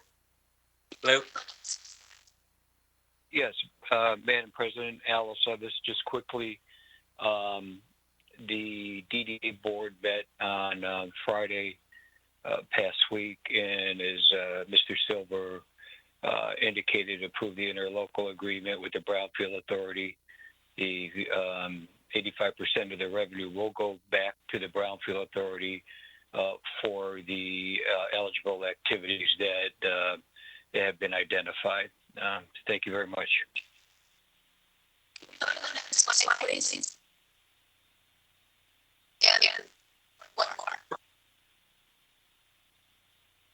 One more. One more slide up. Thank you. And I guess just to reinforce the plan, of course, that's 17 years. It's you don't know. On the tax, so 17 years. Again, Council President, I cannot understand a word Ms. Freeman is saying. I'm sorry. Yep, thank you. No, I was getting ready to interrupt myself. Ms. Freeman, we're having a terrible time. I understood what she was saying because I know what she was talking about. This is Neil Silver. She's saying that the plan is estimated to pay back in 17 years. In the development agreement, we have capped it at 20. Thank you. Can you hear me? Yes, we can hear you. Thank you. That's our presentation. Again, we have a whole group here to answer questions, and we are looking to have the public hearing date set for June 14th. Thank you. Thank you.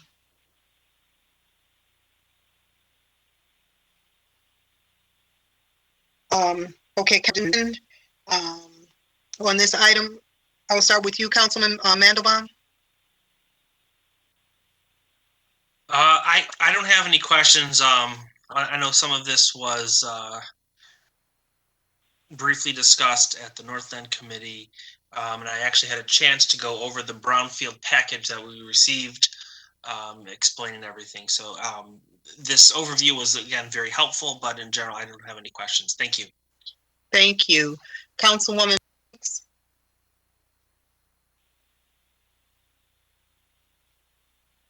Thank you. How large are the proposed apartments on this plan in the first few phases? I can speak to that, Councilwoman Banks. The smallest apartment we have is what we refer to as a smaller one bedroom that is 650 square feet. And then we move up to our one bedrooms all the way up to a two bedroom apartment that is almost 1,300 square feet. We have some that are two bedrooms with a den that are a little bit bigger than that. And we're actually pushing the floor plans around right now as we develop the building. We'll also have one per building, probably one very large premium top floor suite that will have two bedrooms and maybe extra space like a little office or something like that beyond the den. So having sat through this whole meeting, I know that we were talking about 450 square feet in some locations. Ours are not at all that. I think we find that the standard, I think one bedroom we have is around 900 square feet. And I believe it's going to be quite spacious. And all these units will have balconies as well, in some cases too. Okay, thank you. And it's might be too early to know, but approximately what is the price point for rentals? I don't have a firm answer on that. I don't know if either Luke or Tom does, but I know that we have talked that it's going to just be market rental. So can you expound upon that, Tom? Yeah, no, I was reviewing that today with the market study. I think most rents are going to be between $1.70 to $1.90 per square foot. So if you've got a 800 square foot apartment, multiply that by $1.70, you'll get your monthly rent on that apartment. So in that case, it'd be like $1,300 roughly. Okay. And then I don't know if this question goes to Shelley or Rochelle or Mr. Zorn. The city is going to loan the Brownfield Redevelopment Authority $20 million. Where are we getting that money from? Well, again, the first $9.5 million is the purchase price. So we're going to be putting that money back into the project. Then the city received some money from an insurance agreement. Can you hear me? Yes. Okay, from the insurance company. So we're putting that dollars in.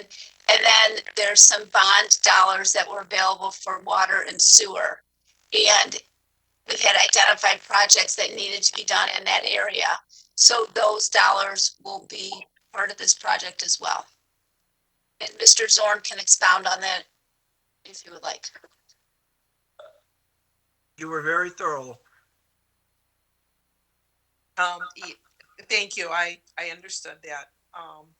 Thank you.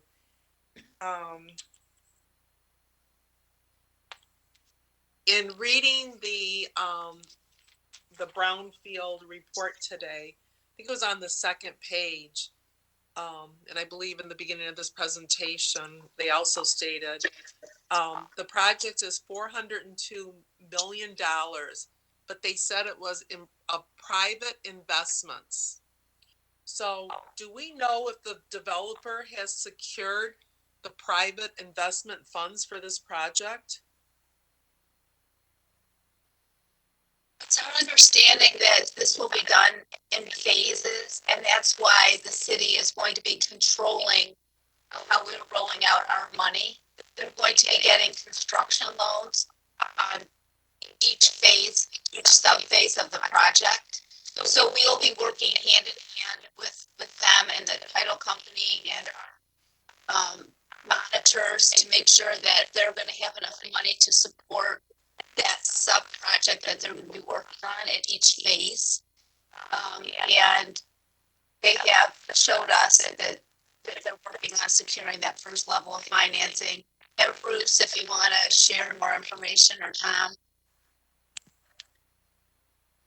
Yeah, just to add on that, yeah, there's a revolving line of credit as you complete each phase of this development, using that construction debt.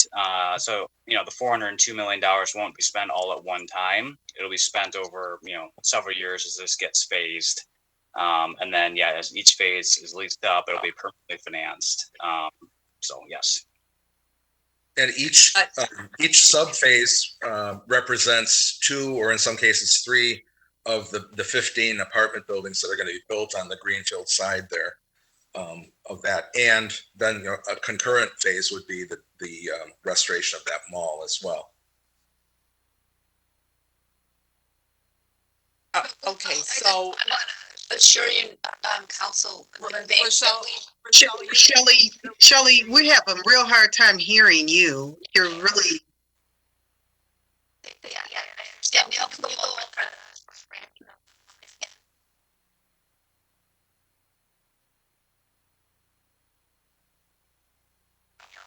I don't know if she's going. Can you hear me?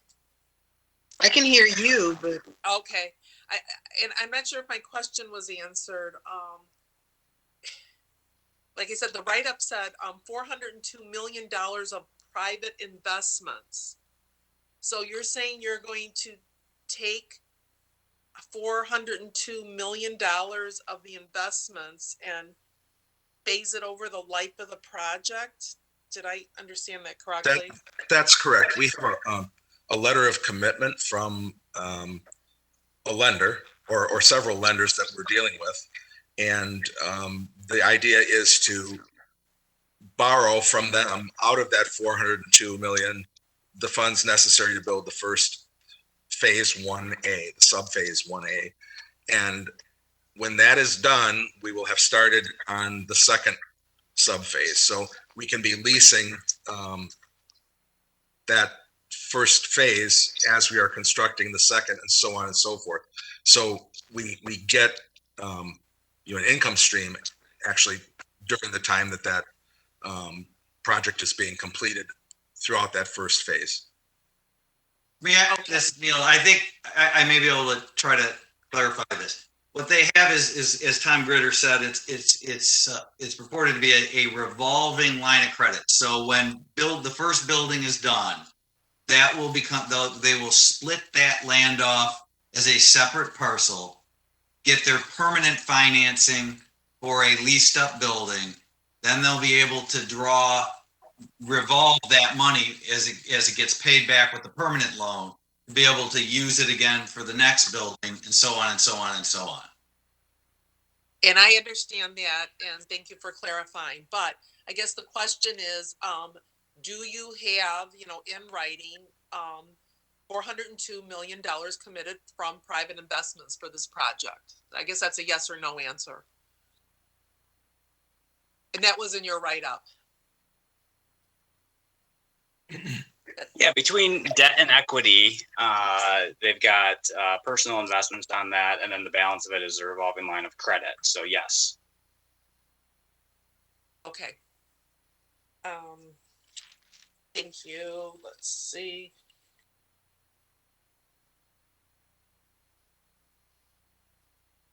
And then you said your plan is estimated to pay the Brownfield Authority back in 20 years.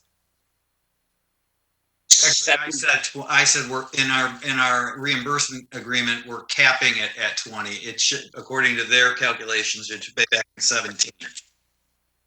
Correct. Okay, thank you. I have no further questions. Thank you. Councilman Brightwell?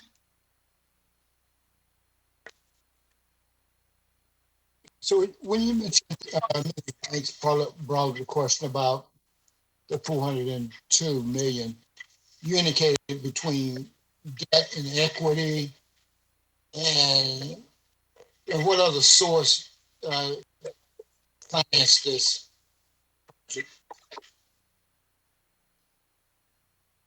Three sources: debt, equity, and what else? Can you hear me? Anybody? I hear you, Mr. Brightwell. Those are questions for the developer. Can you hear me? Tom or Bruce, Yes, can you address these questions? Yes, I hear you, Rochelle. Yep. Yeah, Tom, or Luke, you take that question? In terms of that, there's a revolving line of credit. There's equity in the deal, and then there's other contributions such as some of these eligible activities, and then that gets paid back over time. But yeah, it's primarily debt and equity. Okay, where's the equity coming from? Whose equity is that? It's just private investments that Contour's raised money. They've had a history of doing this for decades now, of different real estate investments. They'll have just different private investors and deals, and then make a real estate investment return off of it. Okay. And what ratio are you talking about? How much debt and how much equity? I'm just trying to get a figure. You indicated that we're taking care about debt and equity. Those are two very distinct things. Typically it's 75% debt, 25% equity. Give or take a little bit, but in this project it's right around there. Good. All right.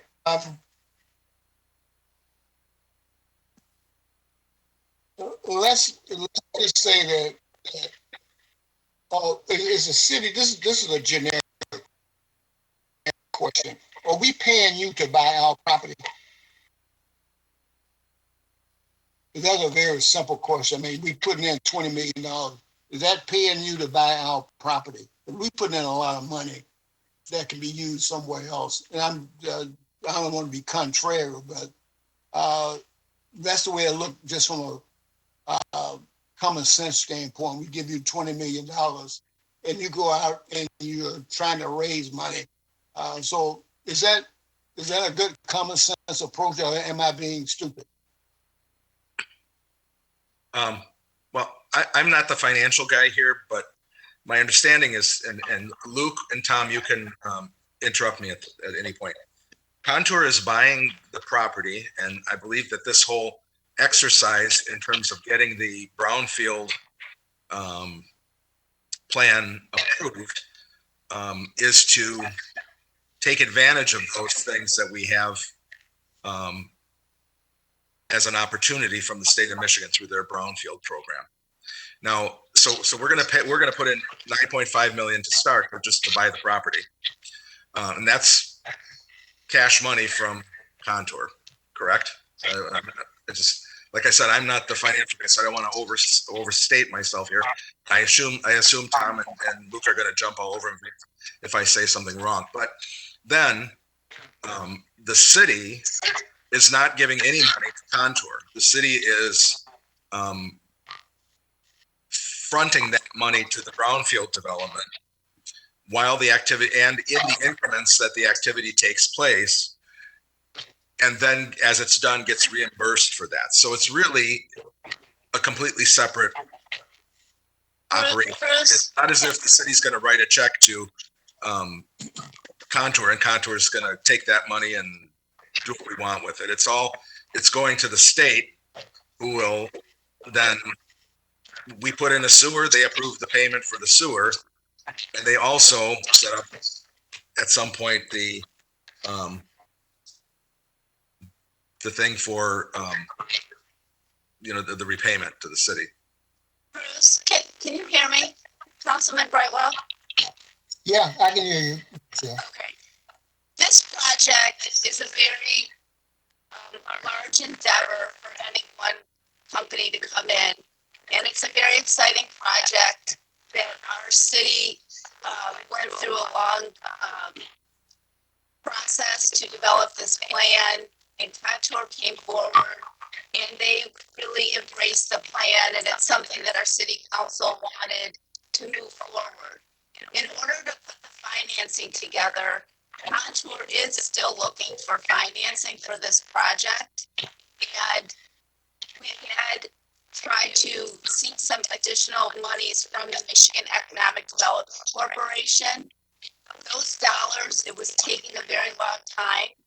So a solution that came forward out of our committee was that we could advance some money, that we would be assured that we would be paid back through the brownfield plan. And again, there's very strong controls over those dollars. And no monies are spent unless we know that there is funding from Contour to complete that sub-project. We will be watching the money very closely. But in order for the city to achieve our goal of this beautiful redevelopment that was identified, we needed to be a partner to the table to work with Contour to make this project achievable. Again, we know that it is a lot of money, and there's a lot of other areas that dollars can go to in our community, but this is a large transformational project in the city, and we know that the area has been in decline for a long time, and if we don't come in and reduce this area with incentives, it's going to be a big challenge to get this project to move forward. So that's how this concept came out. And we are looking to secure some the tax reimbursement from the state for the school taxes from the Michigan Strategic Fund that goes to their board hopefully in July. So there's a lot of pieces on this project. And so this is one component. Shelley, I'm sorry, but your connection is really bad. Shelley, excuse me. Shelley, I'm sorry, your connection is horrible.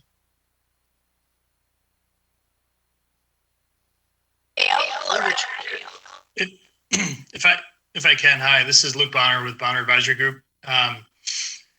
Working with Tom, partnering with Tom on this project in support of Contour. First of all, I want to give Bruce, the chief architect, a big high five for stepping in and trying to answer finance questions. So, Bruce, you deserve a lot of kudos for that one. I appreciate it. And just to put a fine point on some of the discussions.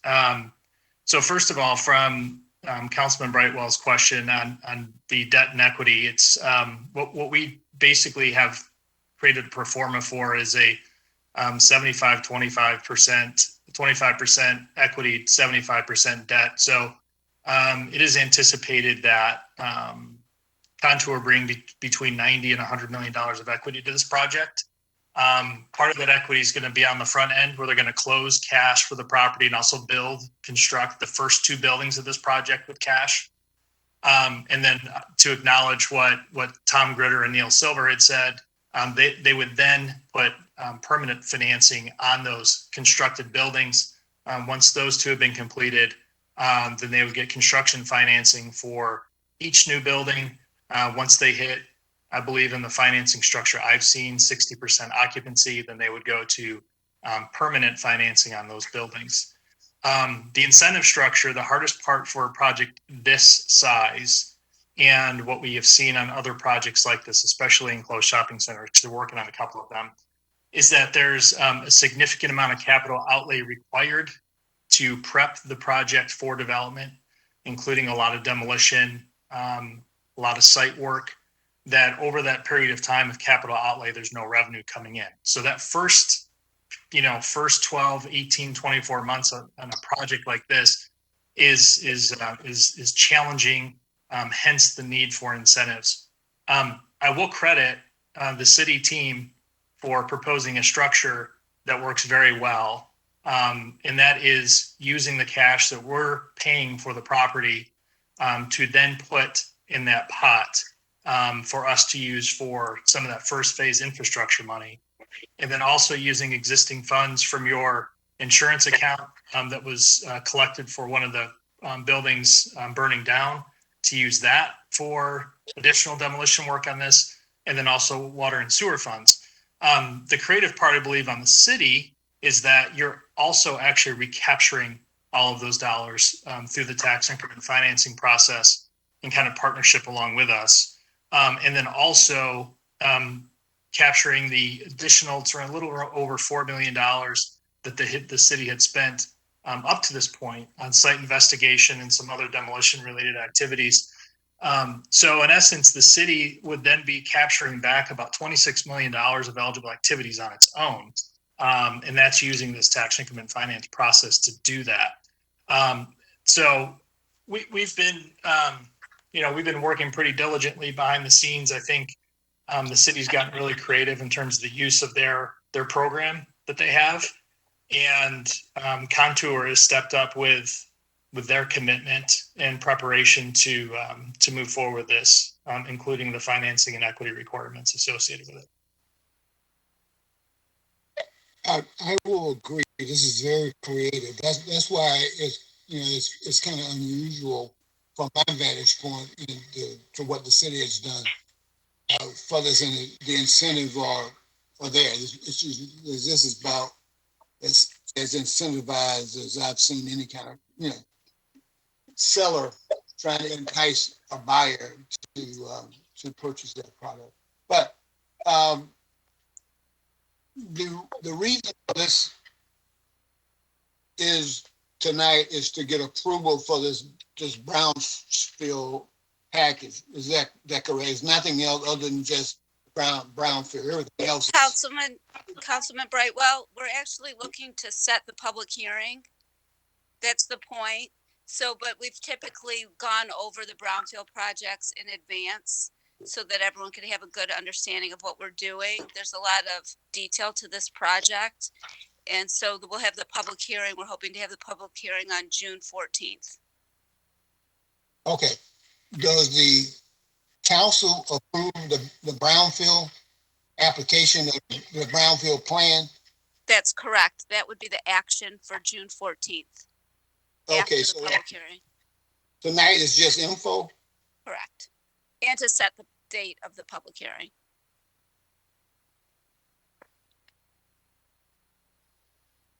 Okay, well, I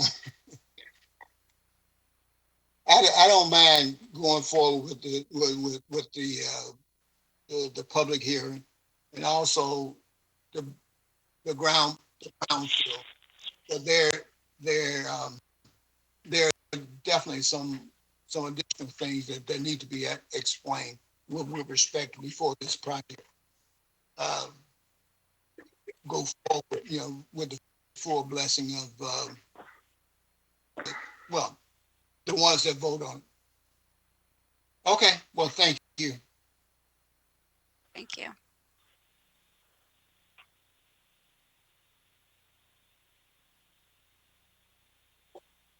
Okay, thank you. Councilman Cruz? Yes, thank you, Madam President. I agree with what Mr. Brightwell was saying. I still see that there's some clarity necessary for the council, and I would just want to let you know we're having a meeting Wednesday. So if there's any questions that you want to make sure that are going to be addressed before the 14th, please let me know, and I'll be glad to take them forward. And also, Madam President and our President Pro Tem are both part of this committee. So any of us, I would assume, would be fine to send to. The question that I did have, which I wasn't clear on during the talk earlier, had to do about 402,000 million commitment to this project. Is that correct or incorrect? Or did I hear something wrong? No, it's correct. This is Luke Bonner again. It's correct. The project is in phases, however, so it can be somewhat misleading to assume that Contour is going out to secure $402 million in total financing, including their own equity, and is spending it all at once. It's not realistic on a project this size, and that's why it's built in phases and will be financed in phases. But having said that, CRS, the primary lender for Contour, has provided a commitment letter, and Contour has done several projects with them. And the commitment letter is in support of Contour's ability to do a project of this size and CRS's interest in financing it to that level. Okay. Well, we can talk more about that on Wednesday too, as well. But what about the $5 million from the state? Have we heard anything back from them yet? This is Neil Silver. What happened was the 5 million was the ask was for more than 5 million. They came back and they said the most they could give them was 5 million for the CRP, and that the earliest that money would be available, and that would be additional debt as well, would be late October, maybe November.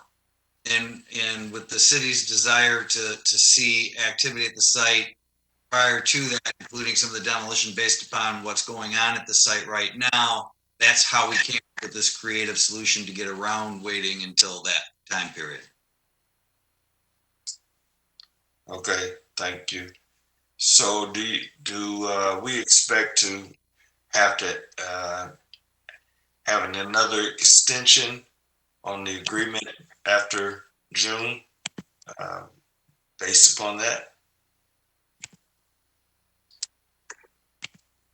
We don't anticipate that, no.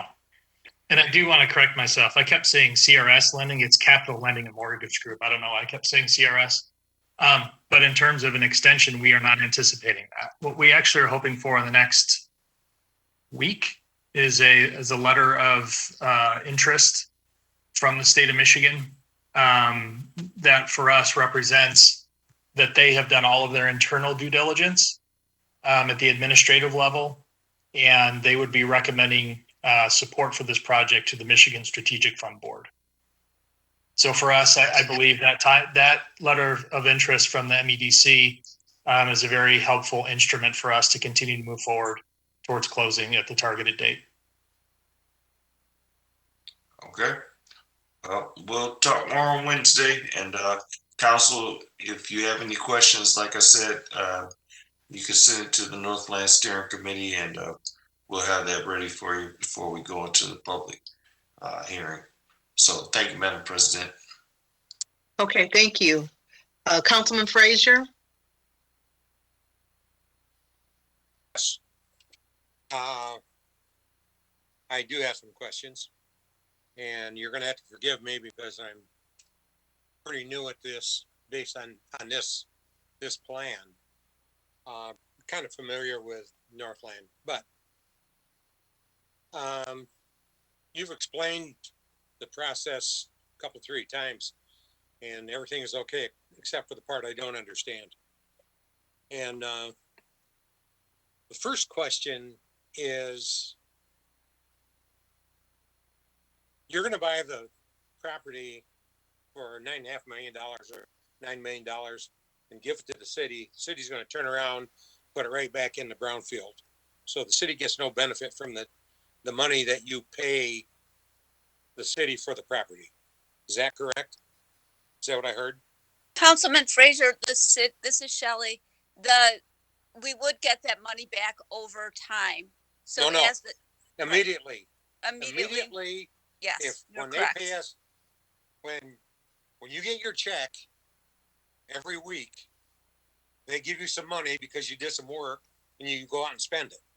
Correct. Okay, they're going to give us $9 million, and we're not going to get any benefit from that because we're going to put it back in the brownfield. And the first time we get any benefit from this, if I understand right, is when the first apartment building is built and money starts coming in, which is a tax increment. We can pay taxes. That's when we first start getting our money back, unless I misunderstood. But we will, you have that correct, except we will be getting money back within the first couple of years because the property is based at 0 right now. And as soon as we sell it to them, there will be taxes coming into the city. So we will start collecting the taxes, but yes, you are correct. We will be reinvesting that money in the project. That's correct. Okay, so it'll be, the taxes that come in will be based on the purchase price. Initially, yes. Initially, yes. And then they start valuing the assessor will give a value to the property. Okay. Now, of that $9 million, there's infrastructure that has to be built. There was infrastructure in there, but we don't know that it's where you're going to build your buildings or what. So it has to be upgraded and it has to be moved to the place that you're going to build your buildings. So whether you do it with your contractor or we do it, the city is paying for it out of the $9 million. Now, are you putting any money in to match the $9 million in the brownfield, or are you taking it out in work that you do, construction? So that question's for Contour, Councilman Frazier? Yeah, whoever's going to be spending our $9 million. Yeah, so we are definitely, what we are able to do, number one, like I said, we're closing in cash. The city is essentially creating a fund for us to draw down from. It's almost acting as a second lender on the deal. So they're creating a fund for us to draw down on to build that infrastructure. And then we are paying cash for the first 2 buildings that will be constructed. And so we're right around $15 million per building. So our anticipation is that we're spending about $30 million on those first 2 buildings in cash before we start putting the permanent financing on those. Okay, and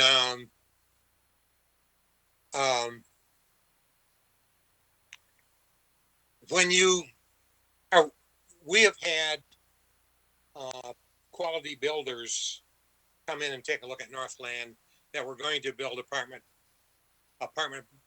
buildings on it, and they walked away from it because they said they couldn't build apartments and rent them and make money. And that was before the cost of building materials have gone sky high. How are you going to do it? It's a good question. So there's a couple things. First of all, a project like this, a major redevelopment like this, is still challenging. Incentives are certainly required, but I will tell you that one of the advantages that Contour has, and we're seeing this in a lot of different ways. Contour is a completely vertically integrated company. They have their complete architecture team. They have a site civil team. They have a project management team, property management team. They have a construction team.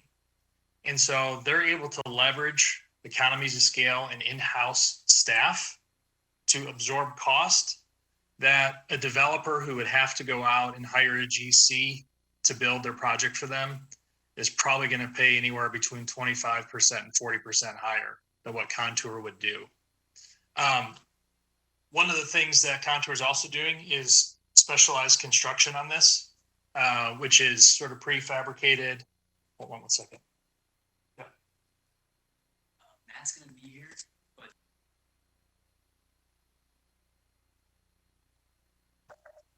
Sorry, I'm getting kicked out of my temporary suite here.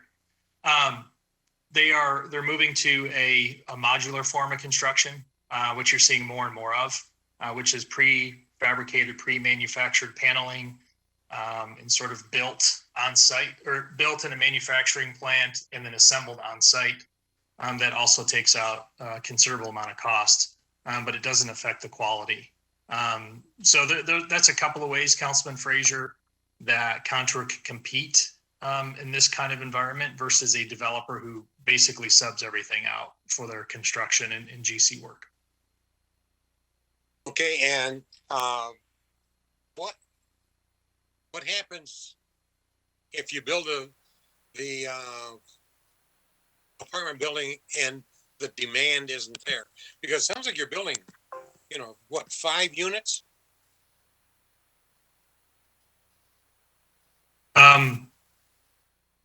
So each building is about 100. I think Bruce said about 100 units per building. So the plan is to build along Greenfield primarily. There's 14 5-story buildings. And so, I mean, it's hard to predict what's going to happen 3 to 5 years from now. We felt really good about the market study that suggested 24 to 26 units would be absorbed per month. And even Contour internally, in terms of what they're able to do, thought that was a little conservative. So the faster they can build, the faster they can rent. And Contour is very nimble. So their goal is to build as quickly as possible. Is it possible at some point absorption could slow and could catch up to them? It's possible. But we're not anticipating that. We're anticipating moving through, the construction process and leasing these as quickly as we can. Yeah, and don't get me wrong. I want you to be successful, Contour to be successful. But I also want full value for the $9 million that came to the city. So I don't want that to be squandered away, that we don't get full value for that $9 million. And the last question I'm going to ask tonight, I'll probably ask more questions at some other time, but we have had experts come in and look at the Hudson building to repurpose that building, and they said it just can't be done at any kind of cost that makes any sense. And I see in your plan that you're going to make marketing and restaurants and furniture stores and all. How's that going to work? Can I answer that, Luke? I think our experience, first of all, I know with one thing that Contour is doing is building this project as an investment to be held for it's a family run company, and it's going to be held for a long period of time, so that their family continues to have significant projects. And this is one of, I think, 3 projects that we're doing in Southfield currently. The belief is that by looking at other very similar projects in other parts of the country that have had enormous success, that we believe we can do the same thing here. One of the great things, and I can tell you I'm almost an expert on that Hudson's building. That building went down because somebody wanted it down. It was built like a regular brick outhouse, so to speak. And that's one of the reasons why Northland is so attractive, is that essentially we get a parking garage for 1,000 people in that building. And that building, when it was built in 1954, and it was designed from 1950 to 54, there was an issue with the Korean War stopping the construction because of material shortages. The reinforced poured concrete structure that all of those 1954 buildings exhibit is major, so much so that the J.L. Hudson Company got the government to release the building materials when they offered this Northland and Eastland up essentially as fallout shelters from nuclear warfare that could hold 100,000 people at a time.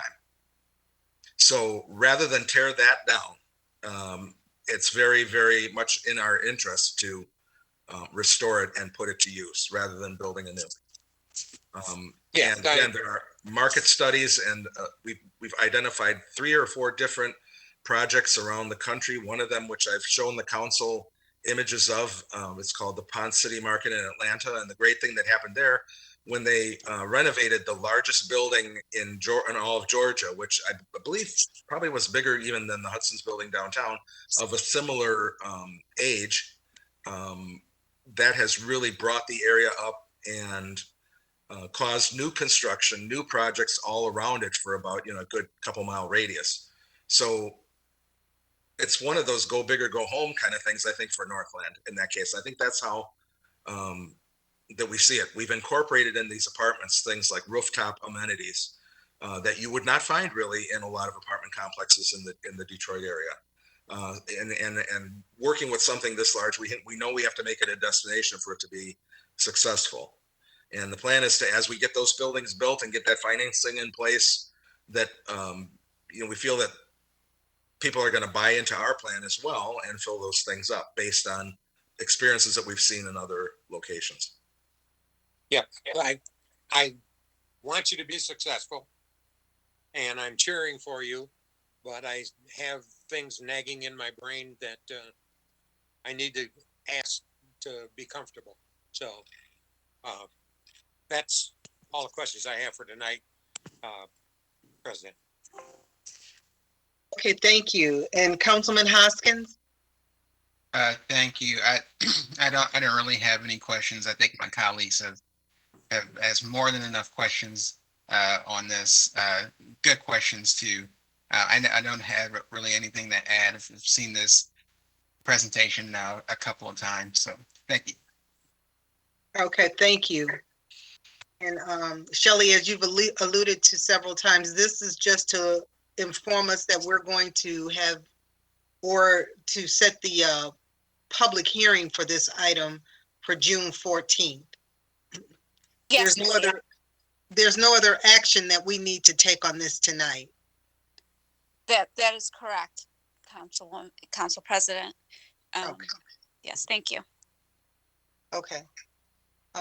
So council, do you want to make a motion that we set this for the council for the public hearing, or is that even necessary? Necessary. Okay, it is necessary? Yes, please. Okay. Council?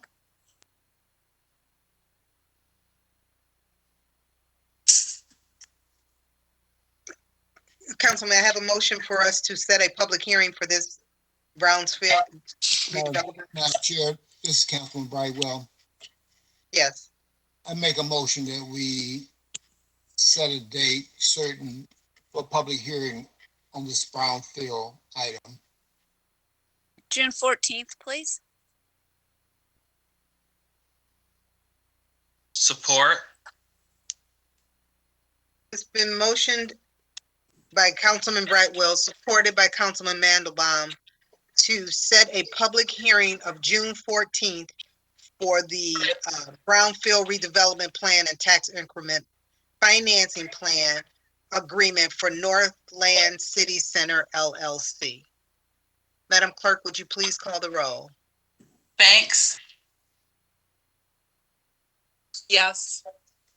Brightwell, Yes.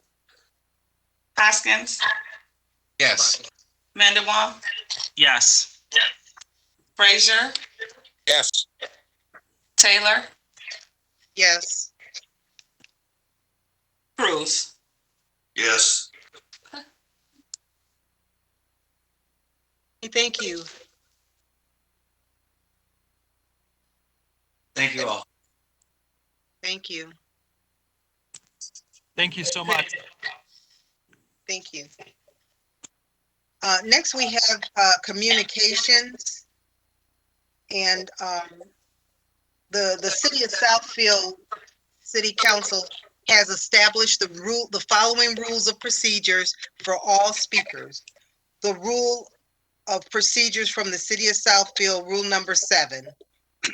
No speaker may make personal or impertinent attacks upon any officer, employee, city council member, or other elected official that is unrelated to the manner in which the officer, employee, or city council member or other elected officials perform his or her duties. No person shall use threatening or abusive language when addressing the city council.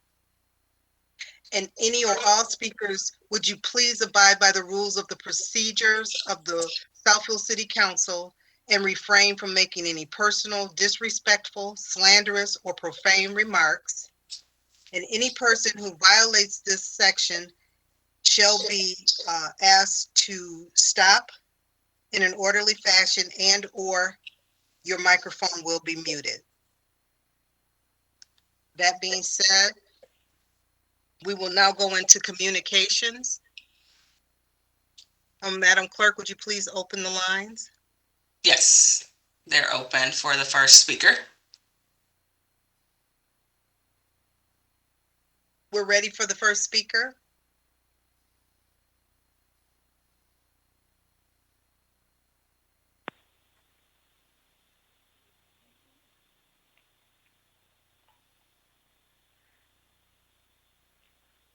Good evening. My name is Gerard Mullen, Post Office Box 155, Southfield, Michigan 48037. Tonight, I wish Madam President to talk about Section 11.18. 11.18 in the Southfield City Charter. 11.18 is entitled Amendments, which describes how this council may amend the charter in one easy step. Sad to say, this one easy step conflicts with the not so easy mandatory two-step Michigan state law known as Section 21 in the Michigan Home Rule Act of 1909, thus making Section 11.18 in the Southfield City Charter null and void. Section 11.18 became null and void way back in 1958 when the original authors of the Southfield City Charter forgot to include the second step in the state of Michigan's two-step procedure, and the two steps are: step number 1, council must first of all pass a proposed charter amendment, and then step number 2, the voters must pass by ballot election council's proposed charter amendment.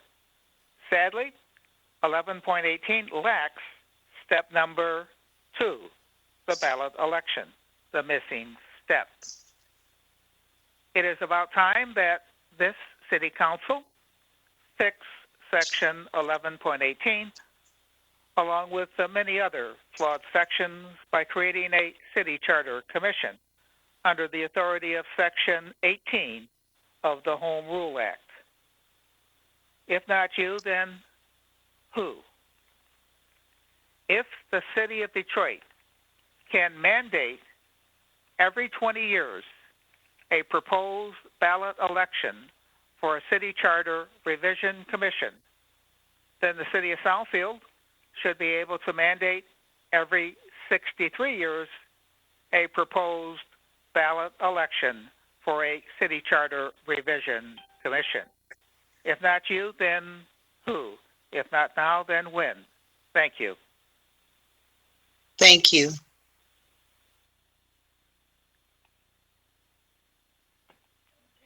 Oh.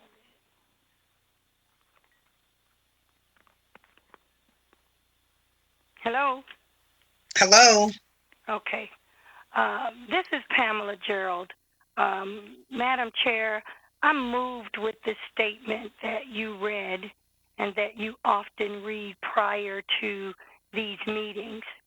What I'm really disheartened by is we had to sit in that auditorium and listen to Toby Rhodes talk about our mayor, talk about our councilman, Michael Mandelbaum, and you, Lloyd, and Dan, when you were council president, you sat there and allowed him to speak and say some very disparaging things. And you never cut him off. You never turned off the microphone because you said it was freedom of speech. On Thursday, when I attempted to read something that came to me and I read it as followed, Lloyd Cruz cut me off for someone that's not even on city council. You interrupted me and you were very, very rude. Don't you think with what I said, it was very appropriate since I'm reading a letter that was addressed to me? The city attorney should not have to tell any of you on council that the person that I was reading about that sent me that letter is no longer on city council, so it does not apply. But what did apply when Toby Rhodes, Stacey Jackson, and Keith Harris was making disparaging comments about Michael Mandelbaum, our mayor, our police department, and our esteemed Judge Richards, none of you spoke up. Again, under the auspices of free speech. So through the chair, I'd like to ask Lloyd Cruz a question. Why would you suppress my freedom of speech about someone that's not even on council? That's a question. Now, you don't have to answer it. I just wanted to drop that in your lap for you to think about it. And I want to say to our city attorney, it seems to me like your focus should be on Lockmore residential neighborhood and making our residents whole because things have already been established for them. I'm not liking some paperwork that I'm seeing with our city attorney's name on it. So I'm going to stop right there and say, do not read that statement until you can stop Toby Rhodes, Keith Harris, and Stacey Jackson if they decide to speak up. Thank you. Thank you.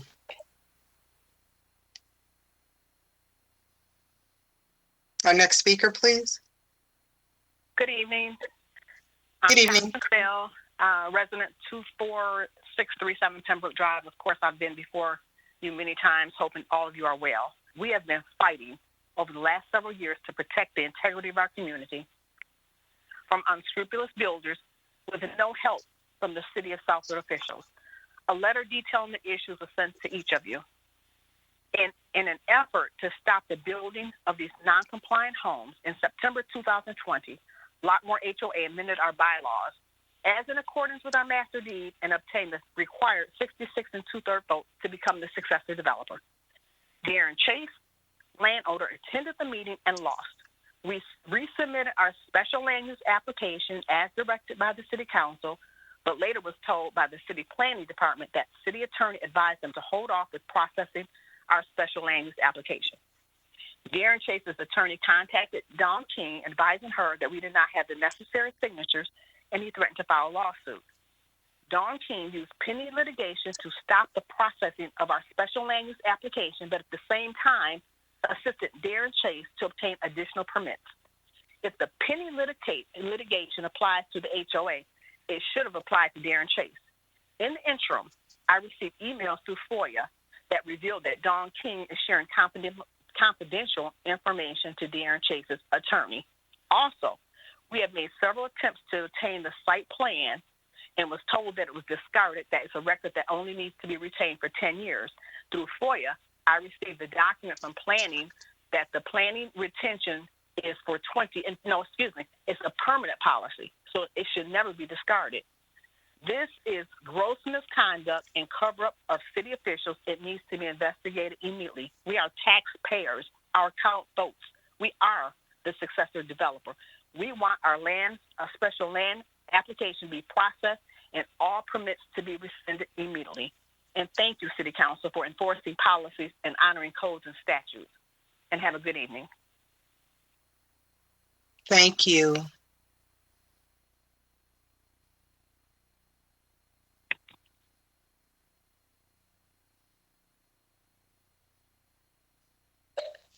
Madam President, we have caller number 26. You're unmuted to speak. You've pressed *3 to speak.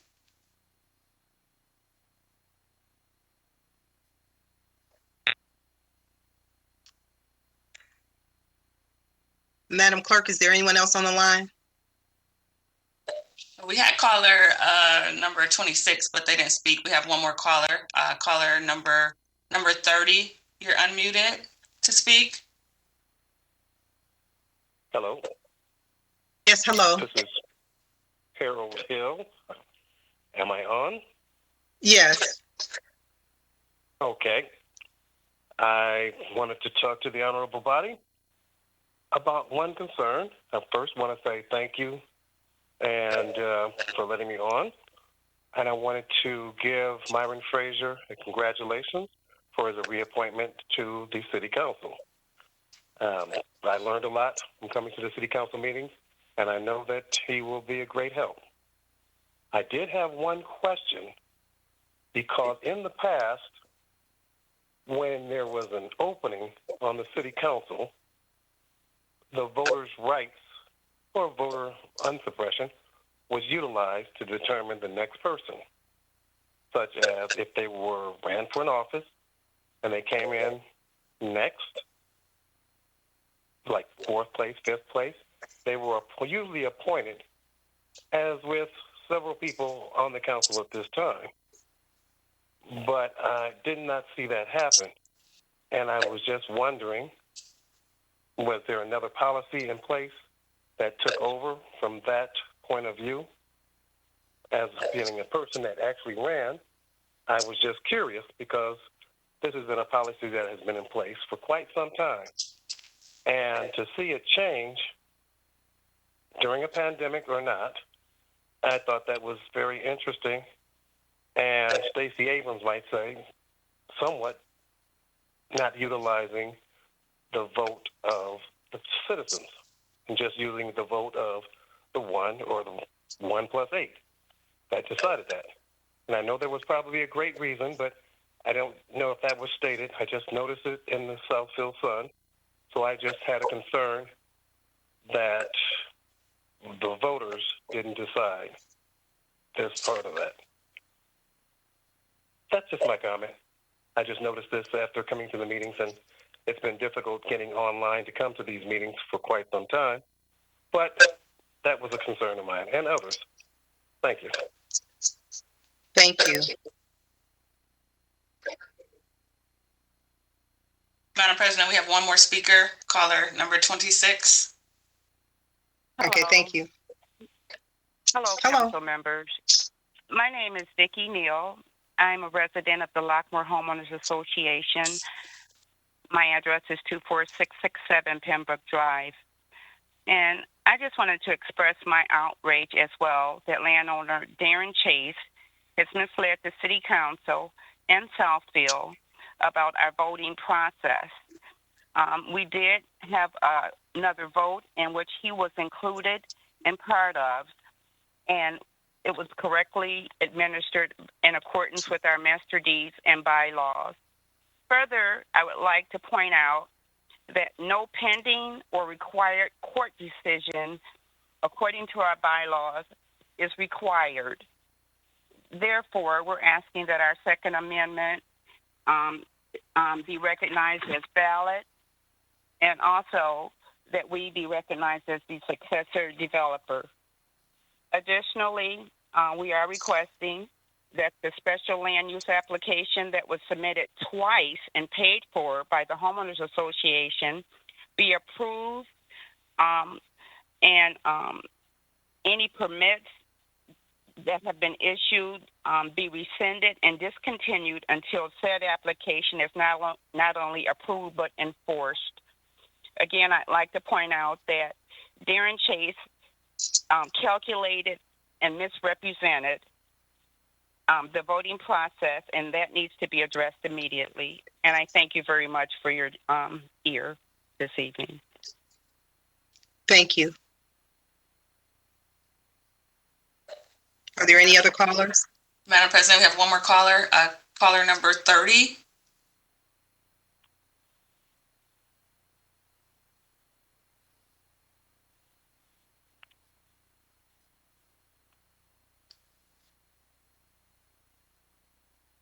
Madam President, maybe they decided not to speak. Oh, okay. Okay, well, then that concludes the communication part for the public. I just wanted to comment on a couple of things that I heard. I heard some things from everyone, well, not everyone, but someone that had called, and I do want to say, if for anything that's happening in this meeting that offended anyone by what we did, we apologize, but this is a business meeting and we held to that decorum. Things that happened in the past, what I always say is that when I know better, I do better, and I try to learn from my past, but I don't continue to let bad things happen if there's something I can do about it.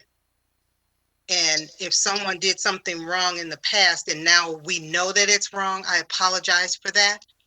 And in the future, I will tell you that I will do all I can so that it doesn't continue. As far as the appointment of Mr. Myron Frazier, according to the Southfield Charter, it is at the discretion of the council. And this council met and discussed the process and what we were looking for and what was needed for the city at this time.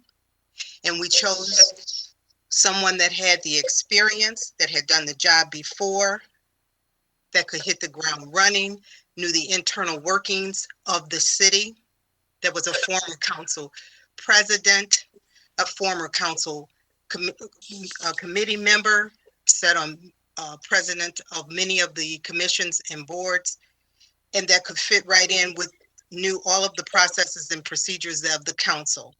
And the person that fit that bill, that checked off most of those boxes, if not all, was Mr. Frazier.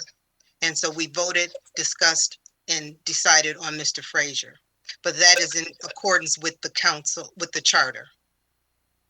So, and as far as Lockmore, I would hope that we could have the attorneys talk about it. I know that there was some other things that were going on in court proceedings and that, and we can't talk about those things. But I believe our city attorney is addressing that.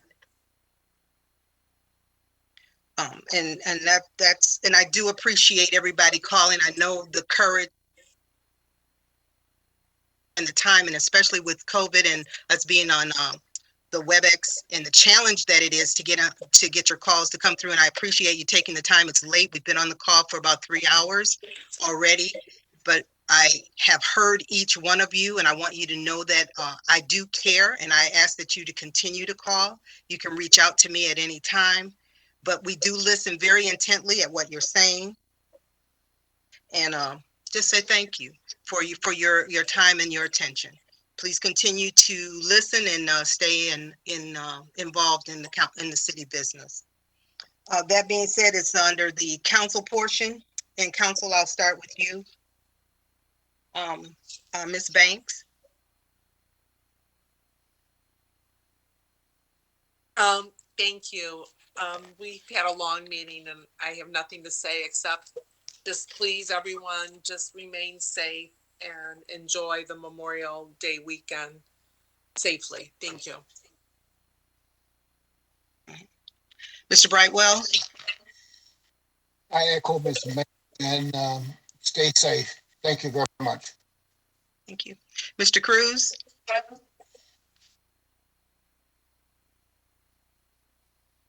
Yes, Madam President, I just want to just make something clear about the caller that spoke about me earlier. The reason that I asked that be stopped is because that discussion to be put on hold or whatnot is because that Councilwoman Morris is no longer on council. So whatever letter this individual has received, it's a personal matter now between them and has nothing to do with a Southfield City matter. And so I didn't feel it was appropriate for that to be read or be a part of our discussion on that evening. And also, I just want to hope everyone has a safe and happy Memorial Day, and wish everyone the best. Stay safe, and that's all I have for this evening. Thank you. Thank you. Mr. Frazier? Yes. I have something that I would like to refer to the legislative committee. Yes. And what it is on May the 6th, Representative Alex Garza offered a bill, a House bill, 4796, that to require schools to provide a designated staff member to administer or supervise a student taking marijuana infused or CBD product as a rescue medication, and it goes on. Also, he introduced H Bill 4797 and to revise provisions in the medical marijuana law that provides legal immunity to a qualifying patient as defined in the law who has been issued and possesses a marijuana registry identification card. So I'd like to refer that to the committee to bring back a recommendation, because we sweated bullets when we decided where the marijuana could be used, where the distribution points were going to be, and all that. And schools were off limits, and now they're trying to make it on limits in the legislature. Okay. Second thing is, I wish everyone a very peaceful and happy Memorial Day, and follow the rules. You're outside, you don't have to wear a mask. Inside, wear a mask. If I'm going to wear a mask because I like me. That's it. Thank you. Mr. Hoskins? Thank you. And for Councilman Frazier, I heard that, and we can definitely that can definitely be something we put on the agenda for the legislative committee. And I will also just echo what many of my colleagues have said. I hope everyone has a safe Memorial Day weekend. As we get closer and closer to some normalcy, I hope everyone's able to get vaccinated and spend time with their family. But beyond that, that's all I have. Thank you. Councilman Mandelbaum? Yes, thank you. Like my other colleagues, I do want to wish everyone a safe and hope you have fun on Memorial Weekend. Also, our Southfield Sports Arena, and as part of the Parks and Rec Department, is hiring. They're looking for lifeguards, assistant pool managers, pool monitors. There's different ages from 16 and up that are available. They provide all the training. You can go to cityofsouthfield.com/jobs or call the Parks and Rec Department 248-796-4603 as they again are looking for different positions, which are great for kids either in high school.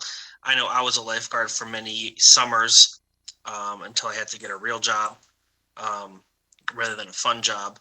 But even if you have children home from college that are looking to make some extra money during the weekend or during the week, I'm sorry. Also on Saturday, June 12th, the Parks and Rec Department is having fishing fun at Carpenter Lake Nature Preserve. They will have fishing and activities from starting around 10 a.m. Going all the way until it gets dark. So there's keep that in mind. Saturday, June 12th at the Carpenter Lake, they're going to be having a bunch of fishing. So other than that, have a good evening, everyone. And again, have a safe Memorial Weekend. Thank you. Thank you. Thank you. And like everyone else, I want to wish everybody a happy Memorial Day and weekend. But I also have some other good news that I'd like to ask everyone to join with me to congratulate our own Mayor Ken Siver on May 13th at the Spring State Conference of the Michigan Historical Preservation Network. Our very own Mayor Kenson Siver was honored with the 2021 Michigan Citizen of the Year Award for two Southfield neighborhoods, Northland Gardens and Pembroke Estates. He was recognized for his efforts in including the process of the National Historic Resignation of these neighborhoods, promoting Southfield's collection of the mid-city modern architecture, saving, restoring, and placing Northland art collection, and for working with LTU and our planning department on mid-century modern design guidelines. So let's all congratulate Mr. Ken Siver on this honorable recognition. Congratulations, Yay, Ken.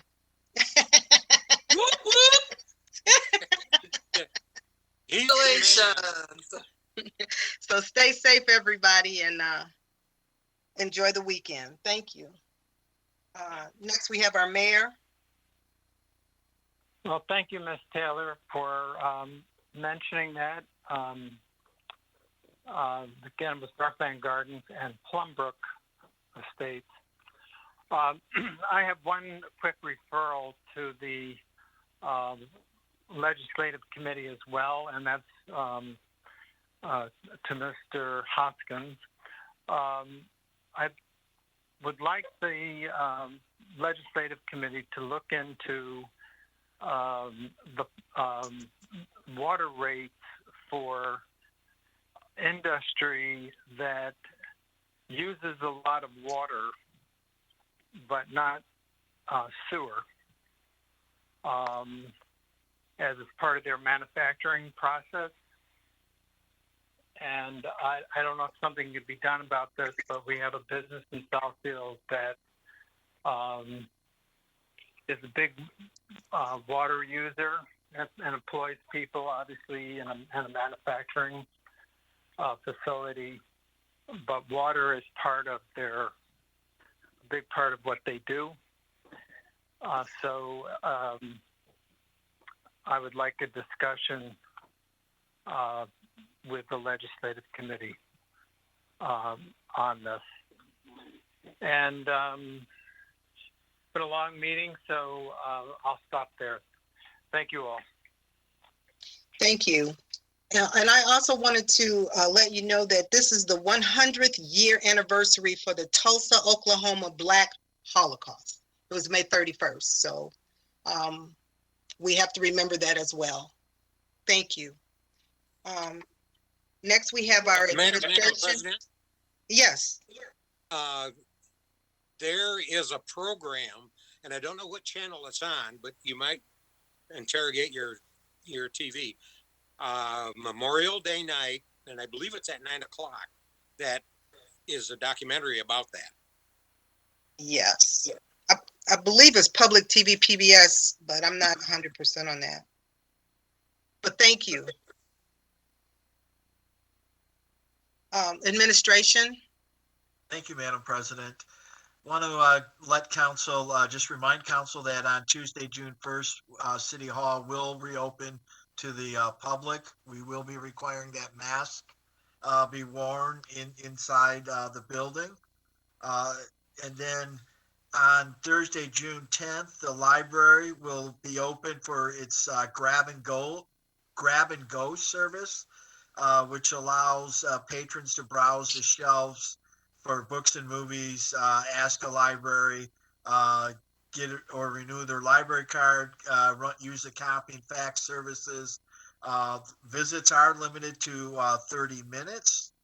And that on Monday, June 14th, the drive-through hours will be expanded from Monday, starting with Monday and Wednesdays from 11 a.m. to 8 p.m., Tuesdays, Thursdays, and Fridays from 11 a.m.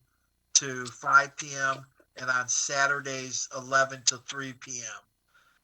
The administration would like to wish everyone a happy Memorial Day as well. That's all I have tonight, Madam President. Thank you. Thank you. City Attorney. Yes, good evening, Madam President. If I may briefly just respond to Ms. Constance Bell remarks regarding Lockmore.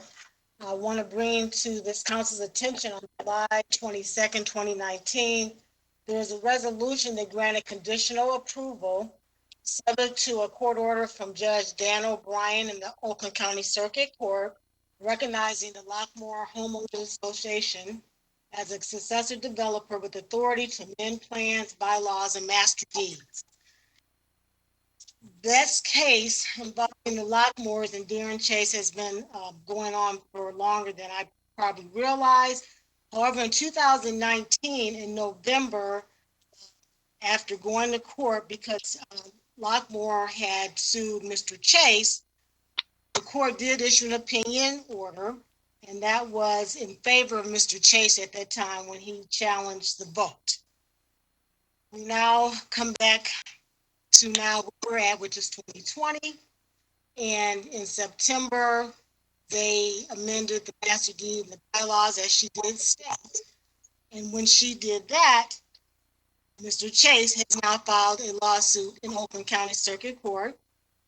There is a court hearing on Wednesday, May 26th, a preliminary injunction where they will be asking the court to stop Darren Chase from pulling any more permits and all the things that he's been doing. In regards to her remarks about the FOIA, I personally provided that information to the clerk's office to give to her because I was communicating not only with Mr. Chase's attorney, but also recently with Lockmore's attorney, so that I know what's going on in this case based on the resolution from July 22nd, because each time they vote, somebody challenges the vote. So the city is actually in the middle. So that information that she received and that she referenced was what I personally printed off my email system and provided to the clerk's office. I've been talking to Lockmore's attorney for several months, and he's the one that actually told me that there will be a hearing on this Wednesday. When I receive that information, I will provide that to whatever departments are involved to see what's going on. And I would tell Miss Bell to call me, but because she is represented by an attorney, I cannot do that. But I hope that they will reach out and talk to me and communicate with me a little bit more instead of making accusations of things that were privileged. They weren't privileged. Her attorney sent a letter to me, building, and they are doing what she had.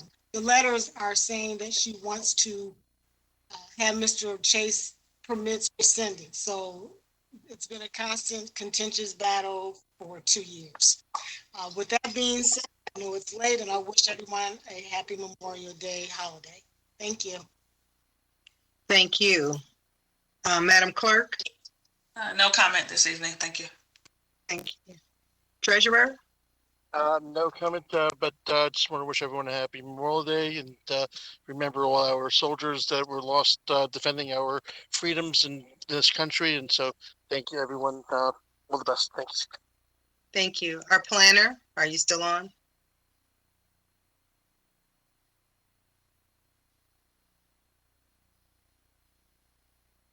Our city assessor? Our city engineer? Okay, we have nothing to schedule, no new meetings. Anything else for tonight's meeting? Okay, hearing none, I declare this meeting closed or adjourned. I'm sorry.